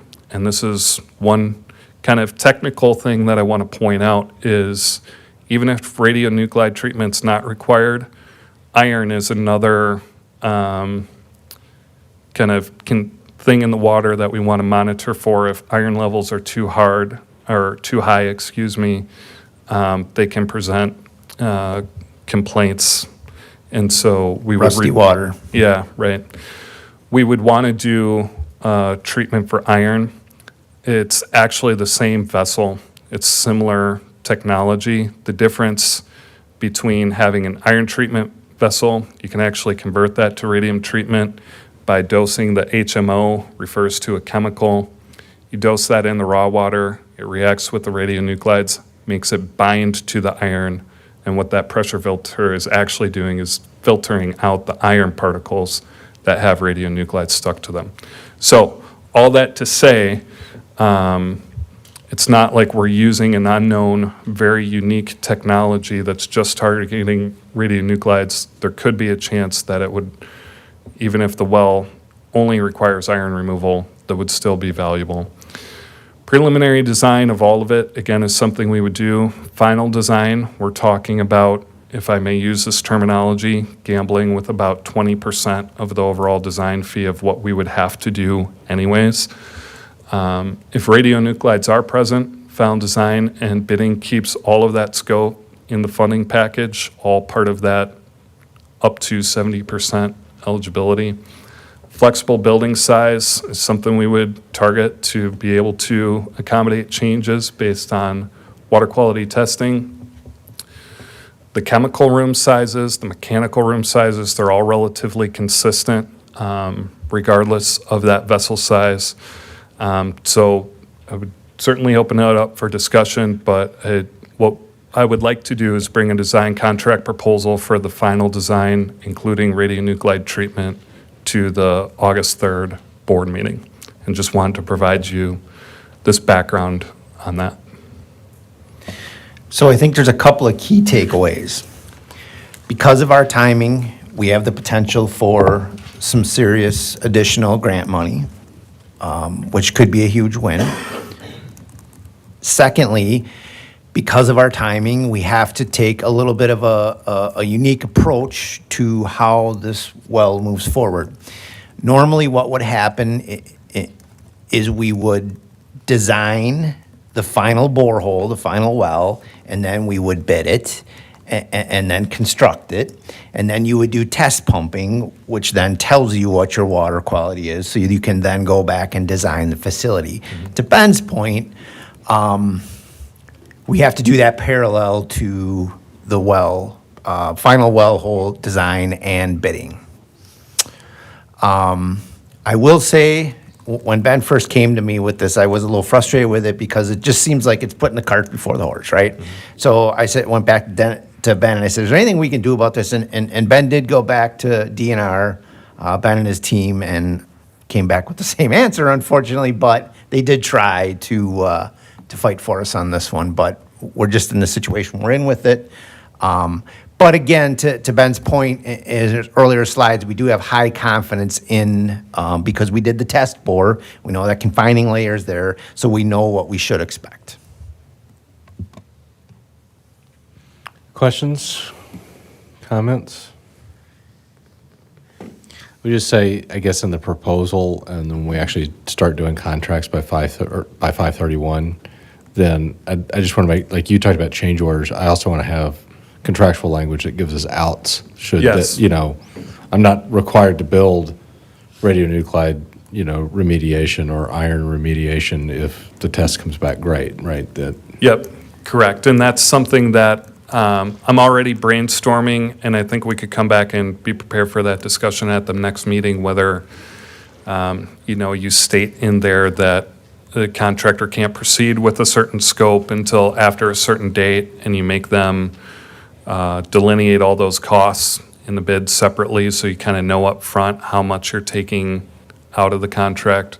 There's a little potential risk that I think state statute says if you remove more than, is it 20 or 25% of the overall project value, then the contractor might be entitled to overhead and profit over part of that. So that's one part that I want to kind of dial in and think through very strategically to minimize exposure to issues like that. I'm sorry, I just want to ask, as a follow-up to that, then, since this is being dictated by the DNR, surely we're not the only municipality or, water utility that's had to do this. Correct. So when you look at those other or I guess other RFPs or, that those municipalities have put out, maybe can we write off some of that language there where they kind of protected themselves? Yeah, I think that's a fair point. And I want to clarify, this is my first time running into this particular curveball. DNR would normally say in this situation, somewhat unhelpfully, well, you should have started all of this a year ago, and then you would know and you would still be in the funding program, et cetera. This is kind of unique with the whole 5-year BIL money, and this is the last year of it, where there is no next year guaranteed. They are contemplating whether or not, if they have, at the end of the day, They still have funds left over. Do they just go back and reallocate it in hindsight to existing projects in principal forgiveness? Or do they try to extend the program one more year? There's just no guarantee of it.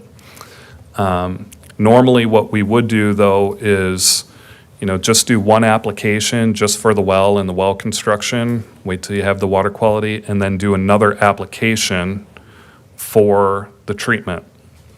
In this case, it's not part of the conversation because in any normal given year, East Troy doesn't qualify for principal forgiveness. It doesn't really affect the conversation. This year, knowing that it's a pretty substantial amount, I think, it's definitely worth consideration by the board.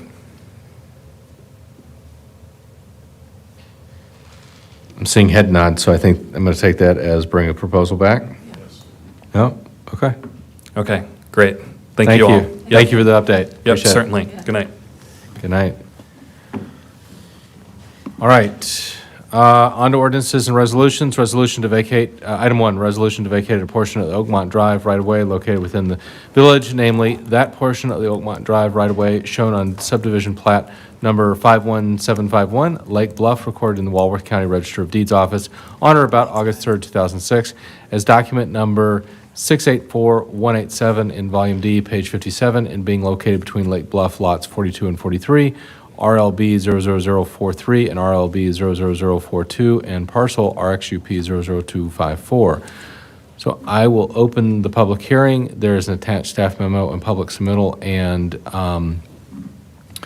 the recommendation from the Plan Commission from last Monday was to deny Resolution 2026-11, which is what's in front of us. So we have the memo here, and I'd ask, we have the applicant as well. Ask Jason, maybe if you could, I don't know, is it Jason or Eileen, who's the best one from a staff perspective to take this one? I think what might be best is let's hear from John and just what he actually, why Belinsky is asking for this, and then the conversation can go from there. Okay. Does that make And then, sense? yeah, and then after that, then we'll open it up to public comment. Good evening, John Donovan with Belinsky, Director of Acquisitions and Development. We're here tonight on the Lake Bluff vacation of Oakmont Drive.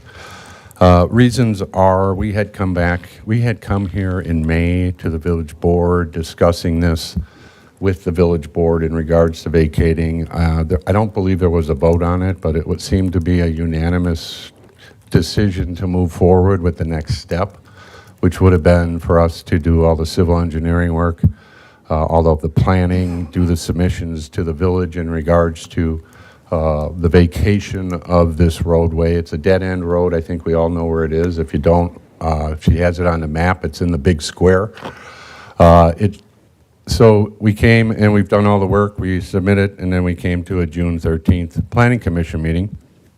And I will admit I was a little bit surprised that there was a few people not here that could have been helpful in providing the Planning Commission with some probably valuable information related to this and answering some questions, and I did my best as well. The Planning Commission came to the conclusion that they felt denying a recommendation 4-1 was the right decision. Unfortunately, Belinsky, no disrespect to the Planning Commission of East Troy, but we feel that since the village board had originally given us the opportunity to move forward, that we should come back and have the final say with the village board to see if this vacated road is something that the village is going to allow to happen. There are reasons for it. Our reason was that we do have buyers wanting to buy Lot 43. We had brought that to their attention. The road has not been built. The dead-end road has not been built. The civil engineering plans for that road are on exhibits of the developer's agreement indicating the road did not need to be built. I should say it shows a design of not being built.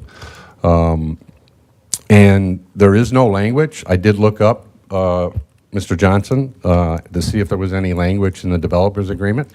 In regards to this, there is none. I did reach out to Mark Mickelson at SEH, who did the design work for this subdivision from the start until the end. And there were 3 reviews by Lynch, and there was nothing presented within those reviews in regards to this and why it was designed not to build it. But the reason we're here, and we've always been here, is we have some buyers that, and we've kind of given them the idea that, look, we have a dead-end road here that's not been built. We'd like to vacate it. The setbacks on a corner lots, these are both corner lots if the road was built, are different than standard lots. Usually within the village, I believe it's probably 15 feet. I believe for corner lots, it's 25 feet. So it offsets the building. So we thought it was a best interest, since the land wasn't being used by the village, that we would look at vacating it so we could incorporate the 66 feet of the right-of-way, 33 on each lot, add it to their lots, and then we'd be able to design the houses without the corner setbacks or side sets, so that it would look traditional, just like the rest of the streets, and it would be more in the middle of the lots. So that's why we're here. Number 2 is I do have a couple reasons, reasons for vacating roads. One is obviously safety. We did talk about that, of being close to a private road within 200 feet, that they would be parallel each other coming out. There is challenges with that road ever being built and connected to the east, because there are 2 private entities that own the land to the east. There's one that's vacant and one that has the private road. That is town land as well.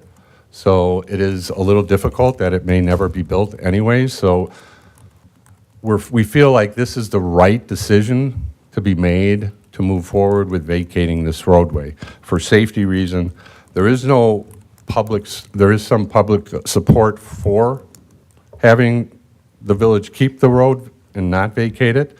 We just feel that the public safety parts of dead ends, people dumping stuff, also the village would have to maintain those 66 feet as well throughout the future of the ownership of that land.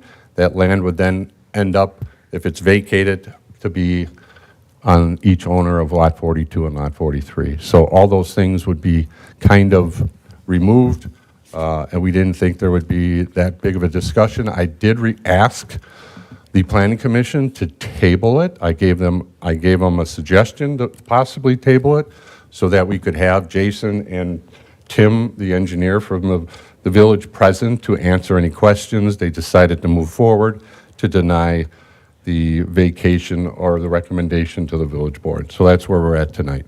So we would like for the village board to approve the vacation of Oakmont Drive from Carriage to the eastern border of the land. Thank you. Thanks, John. So I'll just add, and then we can't make Tim sit here all night and not say something. I would just. I thought that's not an option? So everything John just said, I would echo. But for the thing for me as we looked at this was, is there value to this potentially, right? And so right now we don't know what's to the east, and none of us have a crystal ball. But I will tell you, even if we could put this in today, which we can't because we've got to get across some private property, I don't see a huge amount of value because it goes out to essentially a dead-end road to the north, Seminary Road. Even if it was a town road, it would just bring you right back to St. Peter's Road, 200 feet east of Carriage. So for me, I don't see the value in a future connection like this at this point. Seminary Road is a private road too, isn't it? Yes, it is. It is a private road. I confirm that with the township. Do we have any? Oh, ahead. I'm sorry, Tim. No, Mary, go ahead. I mean, are there other places that, I'm struggling with a private road. I mean, do we have a right to allow people to exit I'm into a not an private attorney. I road? guess I can't answer that That question. bothers I'm me. not sure. I know the town has some agreements in place because they do have property adjacent to Seminary Road that comes out, more private roads that come out to Seminary Road, but I don't know if we wanted to put that in, if we could or not. I'm not certain. It's obviously not built to any village standard. Seminary Road was built to go to the seminary when it was a high school and other functions out there. Yeah, so we took a look at this, and as John alluded to in our engineering reviews for the construction plans out there, we never did have a comment that we had to make that connection now because it is a private road. There's no public traffic there as it is. So from an engineering and planning standpoint, we don't have an issue at all with this vacation request. But yeah, there's no, I guess, engineering concerns that I have for that. I have I guess a future question. Could you go to the GIS map for a second? Yeah, that's the private property. I just want, okay. So there's this flag parcel, right? That's the first piece of private property we'd have to cross X number of feet. Then there's the road, Seminary Road, that we're talking about, that's private. And then there's PET 17, whatever that is, and let's just say, I don't know, 10, 20, 50 years into the future, the seminary decides to sell that property to a developer, to John. And he wants to put in houses there. And he requests an annexation into the village. Now now it's within the village.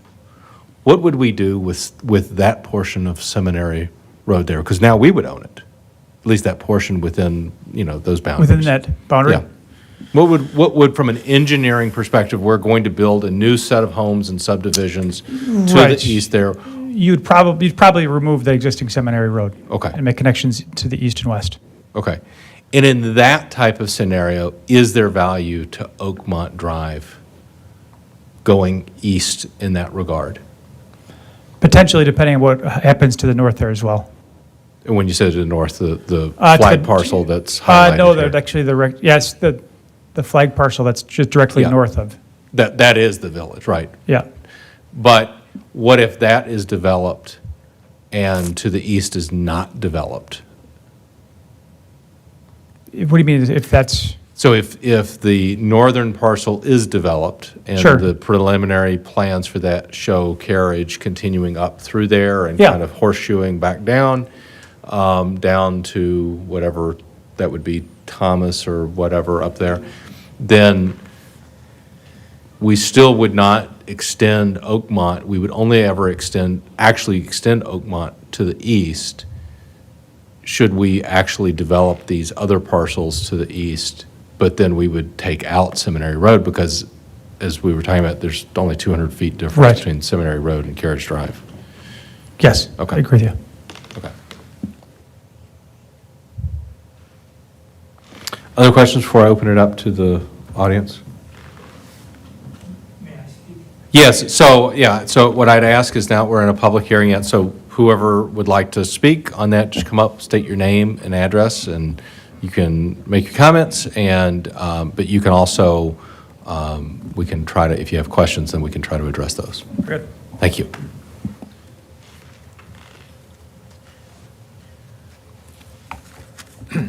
My name's Dennis Cassian. I live in the Oak Bluff subdivision. Excuse me. I've lived there for 9 years. And also in the early 2000s, I did development of 120 acres where we rezoned from ag to residential. And I have a good understanding of all the input that goes in when you develop a subdivision plat. Now, in 2006, there was all kinds of input between Belinsky and the village board and the staff, and they agreed on the subdivision plat that was recorded and promised every one of our of us homeowners that this Oakmont Drive would go within 10 feet of Seminary Road. Okay, now there's two things in this item here, or there's two items here that I don't think anyone can dispute. First of all, Seminary Road's been private since day one. It was private in 2006, and that 10-foot piece that's owned by the guy that owns the 40 to the north, those were also in place when they made this decision for the plot in 2006. The other thing is, if you abandon, that you can't dispute, if you abandon this road, Belinsky will save thousands of dollars. There's no doubt about it. So I had called and spoke with Jason about this and wanted to know where this was coming from, how it originated. Myself and a lot of the neighbors were not happy with the notification on this. I think actually maybe 4 or 6 homes were notified because you have this this outline where you only have to legally just notify people within 300 feet of what's changing there. And however, there's 85 homes in there now, and it's going to impact every one of us. Granted, we won't be able to use that, in the next year or two. We don't know what it'll be, but when it happens, either, the next development is going to be to the east of Seminary Road, or it's going to be furthest to the north. And at that time, I'm sure that the village and the town will work an annexation so that that road will become part of the town and part of the development. There's no way, the village is going to let anyone develop that parcel on the north without annexing that road, and the guy owns the parcel to the north owns that 10-foot piece. So it just makes at least sense to me. This was promised to us. When we bought our lot, we saw the layout and go, okay, there's going to be another way out. Don't know when, but when it does happen, we're going to be able to go out. Some of us will be able to go out Seminary Road, and we don't have cars facing us from the other subdivision to the south. So then if you want to make a right or left turn and you're both standing there and it's a flip of a coin, who has the right of way? And it's going to, there's 121 lots in there. There's 250 cars probably going to be coming in and out of there. And then we have the traffic coming from the south from the other subdivision. So it's just in the very best interest of the people in the subdivision, when we were promised that road extension, that it stays in place. Also, I don't know if you received what I submitted on Wednesday to the clerk. I believe that's in our packet, right? Okay. Yeah. We went 2 routes on this. I'll read you what we did here. Attached are the results of an email poll that was sent to 65 homeowners in Lake Bluff subdivision. We have kind of like a Facebook thing. I'm not part of it, but I'm too old for that stuff. Not really, but I'm not in part of it. Anyways, they got 36 responses in the first 4 days. 24 homeowners, which was 72%, opposed the elimination, opposed the extension of Oakmont Road. There were 24% that were in favor of the road elimination. Also, I attached a petition where I went face-to-face to random homes. I went on every street of the subdivision in the 2 to 3 hours that I had, in 95 degrees, I might add. Most homeowners were opposed to the elimination of the Oakmont extension. 1 declined signing and 3 didn't. 5 of them didn't answer the house. So currently, there's 85 occupied homes. And between the email responses that we received and the face-to-face petition that I acquired, 58% of those 85 homes opposed the elimination of Oakmont. There were 2 duplicate responses opposing the elimination, and there were 2 split decisions between the husbands and the wives. But all other responses were counted as only 1 reply for 1 dwelling. So we're sitting at 58% of the ones that we were able to contact. We probably would have gotten more if we would have gotten letters on it. I know in the past we've gotten letters when they've closed the road, when they repaved St. Peter's Road and we had problems with the access, or we had notices when they were doing something with the well. The other thing is, too, I want to point out, the well is on Oakmont Drive. So if that development happens to the east and it crosses Seminary Road, there you got the water line going straight instead of maybe zigzagging and going if you don't have an access to Seminary Road. So in closing, I think, the majority of the existing homeowners oppose the elimination of the road extension that was officially recorded and promised to us when we purchased our lots. Thank you. Thank you.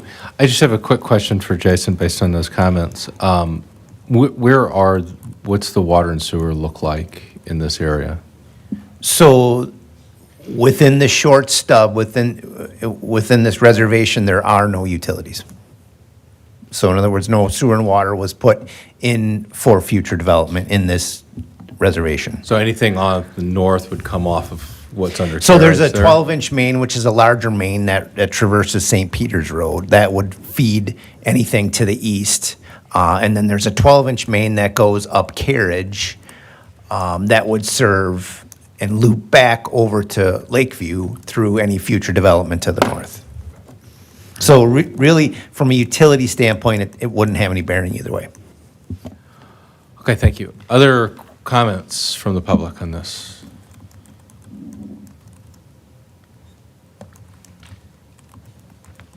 My name is Jane Hafner. I live at 2697 Red Oak in the Lake Bluff subdivision. I've been in there for 4 years. It's a very nice subdivision. There's approximately, well, there is 148 lots in all 3 phases. Most homes have 2 cars, some have more with teenagers. I'm thinking that in the future, development could occur to the north as well as the east, and it would enable some of the traffic to go down Oakmont and go out a different way other than Carriage and Thomas. I'm also thinking in the future, this was a good plan in 2006. A lot of thought went into it in planning, and we should observe what they recommended.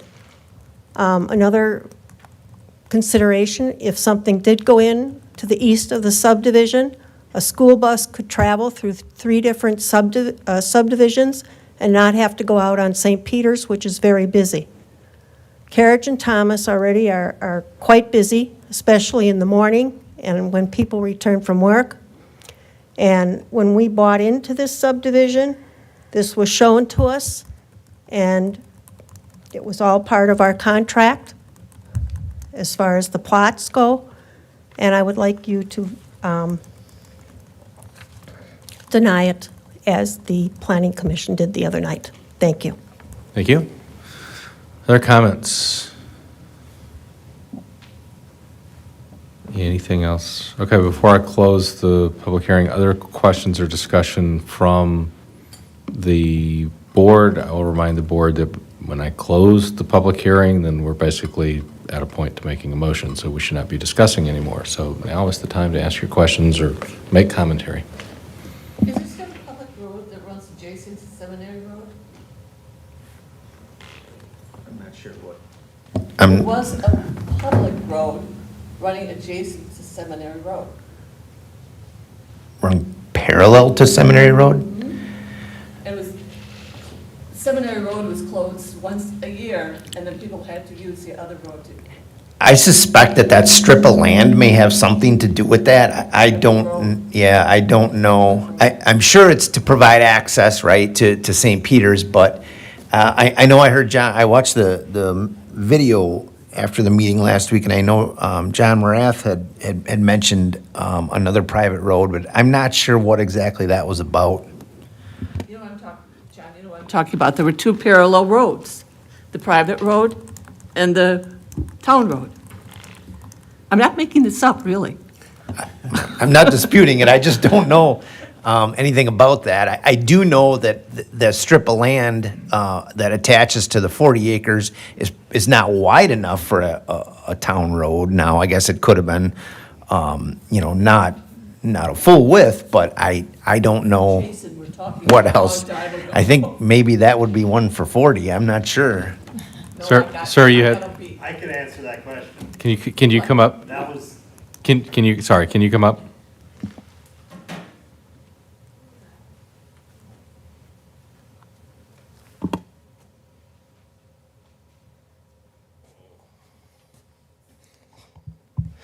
That was part of our farm originally, next to our farm. Sorry, can you just for the record, your name and address, Oh, please? Jeff Grafenauer, N8594, Wilmer's Landing. And what you're talking about, that used to be our farm. And that property, which is Jimmy Bolton's now, goes to that 40, did originally go all the way back as a roadway. So they had to use it once a year when they closed so it was an accessible road. We used to drive down there in the 70s. In the 60s, okay? 60s too. Okay, been around a while. But I remember to keep Seminary Road, a private road, Yep. which it is, they had to close it once a year. Yes, they did. Yep. And I don't know when they stopped doing that. They haven't, because they used to put a barrier across there. Then you had to drive the other road, because we used to have to keep it open there. We had to keep the trees cleared out of there. So there used to be a milk truck that used to drive back to the Morelli farm, that road, into there, in the Kings Parkway. See where that Kings Parkway is right there? Well, it might be, or Kings Lane. See, they used to drive right there, and that first field, there was a driveway that went to the farm in there. I think the farm is still there, the barn is. I haven't been back there for quite a while. Thank you. Appreciate it. Thanks. Okay, other questions or comments from the board before we? So again, the recommendation from the Plan Commission was to reject. Just one thing. Go ahead. So with those two pieces of property, are you just going to extend those, make those larger, or what's the plan for that road area? Road area? Yeah, you chop off that. Yeah, the other two lots would be bigger by 33 feet. Yeah, just per state statute, if the adjacent homeowners they'd split the land in half. So road vacation's a state statute item. So once it's vacated, the adjacent properties will get that land, or would get that land. So that wouldn't fall to the HOA to maintain? No. Okay. It would become private property. Okay. Excuse me, may add just one more thing, it won't be long. There's, I believe, 18 existing corner lots in the subdivision now that they've been able to build on. So the recommendation from the Plan Commission was to reject. I think a lot of our discussion, I was the sole dissenter on that. There was a lot of discussion, I think, in our meeting about the private road, this 40 acres and this kind of flagpole little strip here, possible development up there. I would say for me, after thinking about this from last week, even if we develop up to there, I do not see safety-wise why we would ever try to connect this to Seminary, because you're going to have you have people coming out right there. You have Carriage, north and south. You have Seminary, north. You have St. Peter's. St. Peter's got a lot of speeding going on there. I think that's a lot of confusion. The idea to what I was asking you, Tim, about is would we potentially, though, extend if we ever did annex into the east and develop? That, to me, is a different discussion. So I think we have to balance what it is that we expect to happen right now versus potentially down the road. And that's the way I'm kind of trying to balance this in my mind.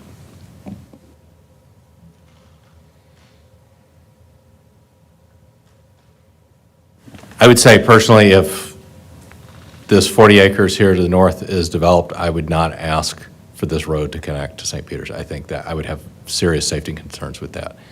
If we were to develop properties to the east, that would be a different discussion, because to my question to you, Tim, we would actually abandon and remove Seminary Road through that portion there.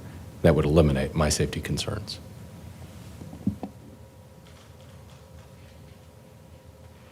We're talking about two access points from that subdivision as it is onto St. Peter's Road, right? Correct.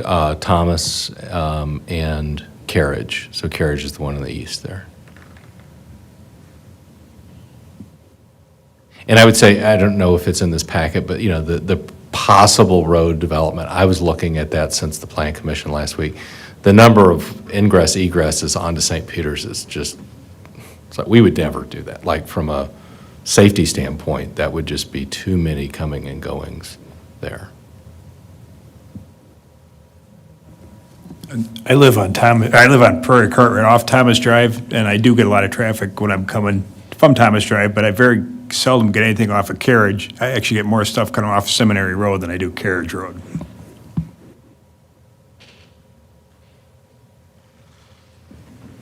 Other questions or comments? I'll make the motion. Hang on. You got to close the public hearing. No. Well, So I guess my position on this is, I know to what John talked about when John kind of talked about this with us initially, it to me seemed like a no-brainer. Yeah, we should do it. I'm not so sure anymore, but I'm still, I don't want us to be in the position of, did we buy a dam for $1? Right? And, but at the same time, I do not see a use for this, for the northern portion of this development. I see a use to this to the east. Will that ever occur? I don't know. Would I advocate for this road to be, this dead-end road to be constructed now? No, I would not. I would not advocate for us to connect it or try to connect to a private road that's 200 feet away from a public road until we have development to the east. That's my personal position on this. So,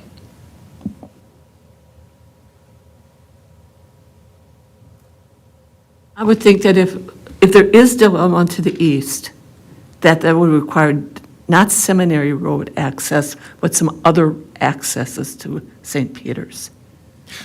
yes, but I don't think we would keep Seminary Road there. That's why I asked that question to Tim.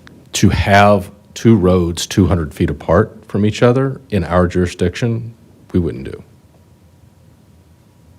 So I guess the reason why I asked the question to Tim, imagine these two parcels to the east are suddenly village, and a developer, John, wants to build houses there. Why would we ever have two roads 200 feet apart? I mean, I can walk that in less than a minute. So why would we have cars and traffic coming in and turning in and out on a 35-mile-an-hour road? To me, that's really dangerous. However, if we make, my question and what I'm debating in my own head is if we abandon that right-of-way and then that development does occur, would we ever want to take Oakmont Drive further east? Go ahead. I think that was the intent, right? That was the intent. Well, I'm trying to differentiate between connecting to Seminary, which I am personally against. I think that's a safety issue. I agree with that. So one comment is if the parcel to the east included what's now Seminary Road, that parcel, I would say, yeah, that should definitely stay. There could be a connection to the east.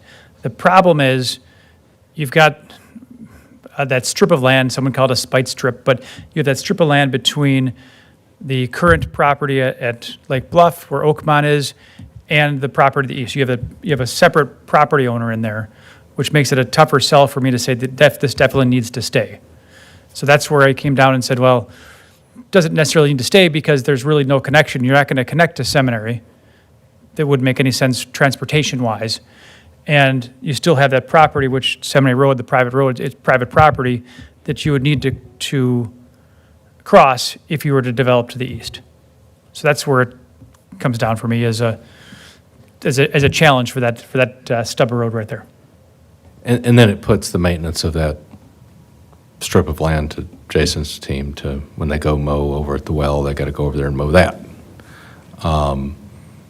However, I would see whoever, if somebody bought those properties to the east, we have a developer's agreement, that development agreement would then be, you have to construct that road.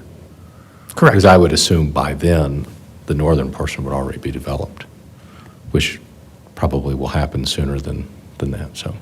Yep. Excuse me, may I address this point? Oh, please, go ahead. Thank you.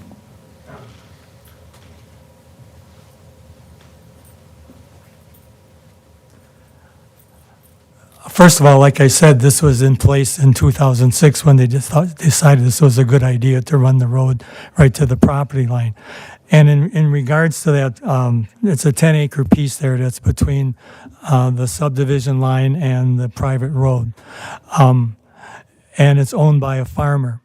And I don't think it's very hard to pay that farmer for his land that he doesn't use. It's completely useless to him. And then if a developer wants to come in and do that, and again, it's all about annexation, the village will annex that whole piece there. And then, and if the farmer doesn't want to sell for the price, then you use eminent domain and you argue about the price later. It's done all the time, so that small piece shouldn't stop someone from making a decision to keep the road in that we were promised, the road extension. Thanks. I just want to be clear, too, before we do this, but the vote is not to whether to build a road or not. The vote is to abandon or not abandon the right-of-way. The road is not planned to be constructed at this time. So I think that's something that would have to be evaluated as further developments occur. So the request is not abandon and not build a road, or reject and make me build a road. Does that make sense? Okay. I agree with what you, Matt, Jason, and Tim have been saying, but just to play devil's advocate, if the northern lot was developed, would that mean that exit streets would go to Seminary? So the preliminary plat for that does not include northern access to Seminary. It does not include access to Kings Parkway, which is also another private road. There's no connection planned. And the plat that we're looking at, that was from 2006, does not show crossing that strip of land or connecting to Seminary Road. It is truly a dead-end road. Now, again, if we abandon the right-of-way and later we're like, oh, well, we wanted that to go to the east because of further development, that's a different issue. So I think we have to separate in our thinking and our discussion here. As I said, my personal opinion, and I could be swayed by members of the audience or others, but my personal opinion is that a connection from Oakmont Drive to Seminary Road, as Seminary Road is today, is a bad idea, regardless of that 10-foot strip. And that 10-foot strip is actually in the village. It's annexed to the village.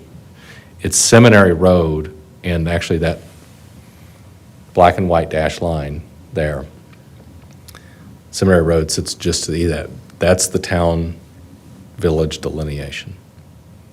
So the mast of that flag is actually in the village property, and I'm not inclined to personally go forward with that. However, if the properties to the east were ever to be developed and request annexation in, which they would for utilities purposes, should we extend Oakmont Drive to the east? Probably, but that would not be to connect to Seminary Road. We would be tearing Seminary Road out, at least for that portion south, correct? And we would have some other to-be-named road that might then curve back up and connect to some part of what remains of Seminary Road to provide that access to those residents that are back there. But I don't see us ever connecting this road to Seminary Road and having two access points 200 feet apart. That just doesn't make any sense.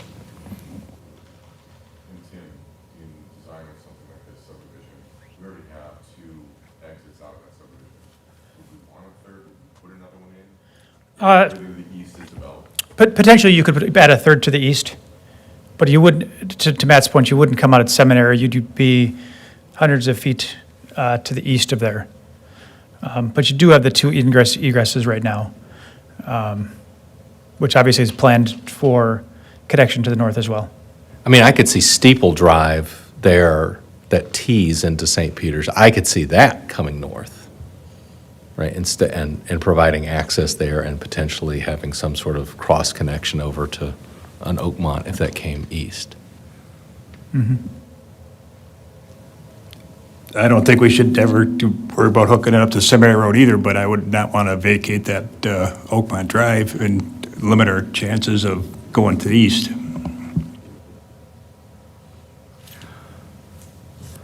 Other questions or comments?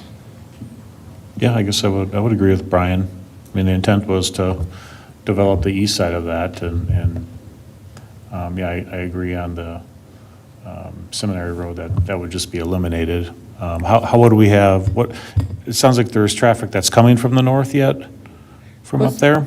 Yeah. Like private? So Yeah. so then there'd have to be some kind of road that goes through the developed area that they would have to exit out of, right? Does the seminary still own Seminary Road? They do. So the So it's property. privately owned. The property line, there is no right-of-way like we would see, on a public road in the town or in the village. It is a glorified driveway. Right. I mean, I don't know where everyone is aware, there is a functioning seminary there. It's a retirement home for priests back there. They still have it's a beautiful location. Yeah, you can walk and bike It back there was. once in a while. They'll yell at you for walking on the road. Okay, other questions or comments before I close the? Okay, I'm going to close the public hearing. The recommendation from the Plan Commission was to reject. Is there a motion to accept the application or to accept the Plan Commission's rejection recommendation?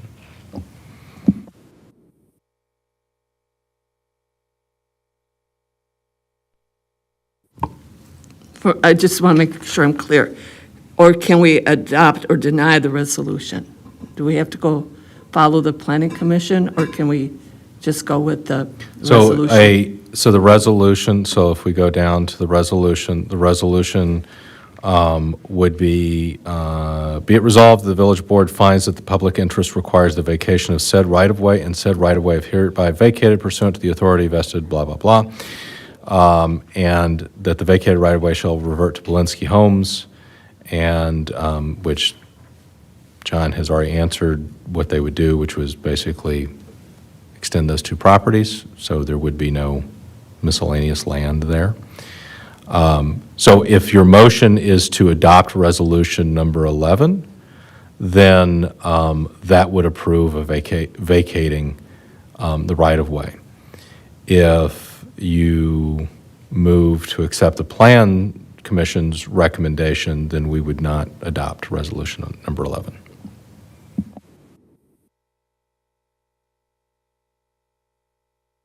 I make a motion that we approve the Planning Commission's recommendation. Yeah, I'll second that.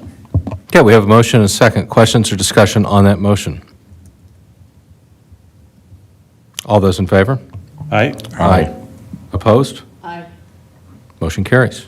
So we will keep that right-of-way there.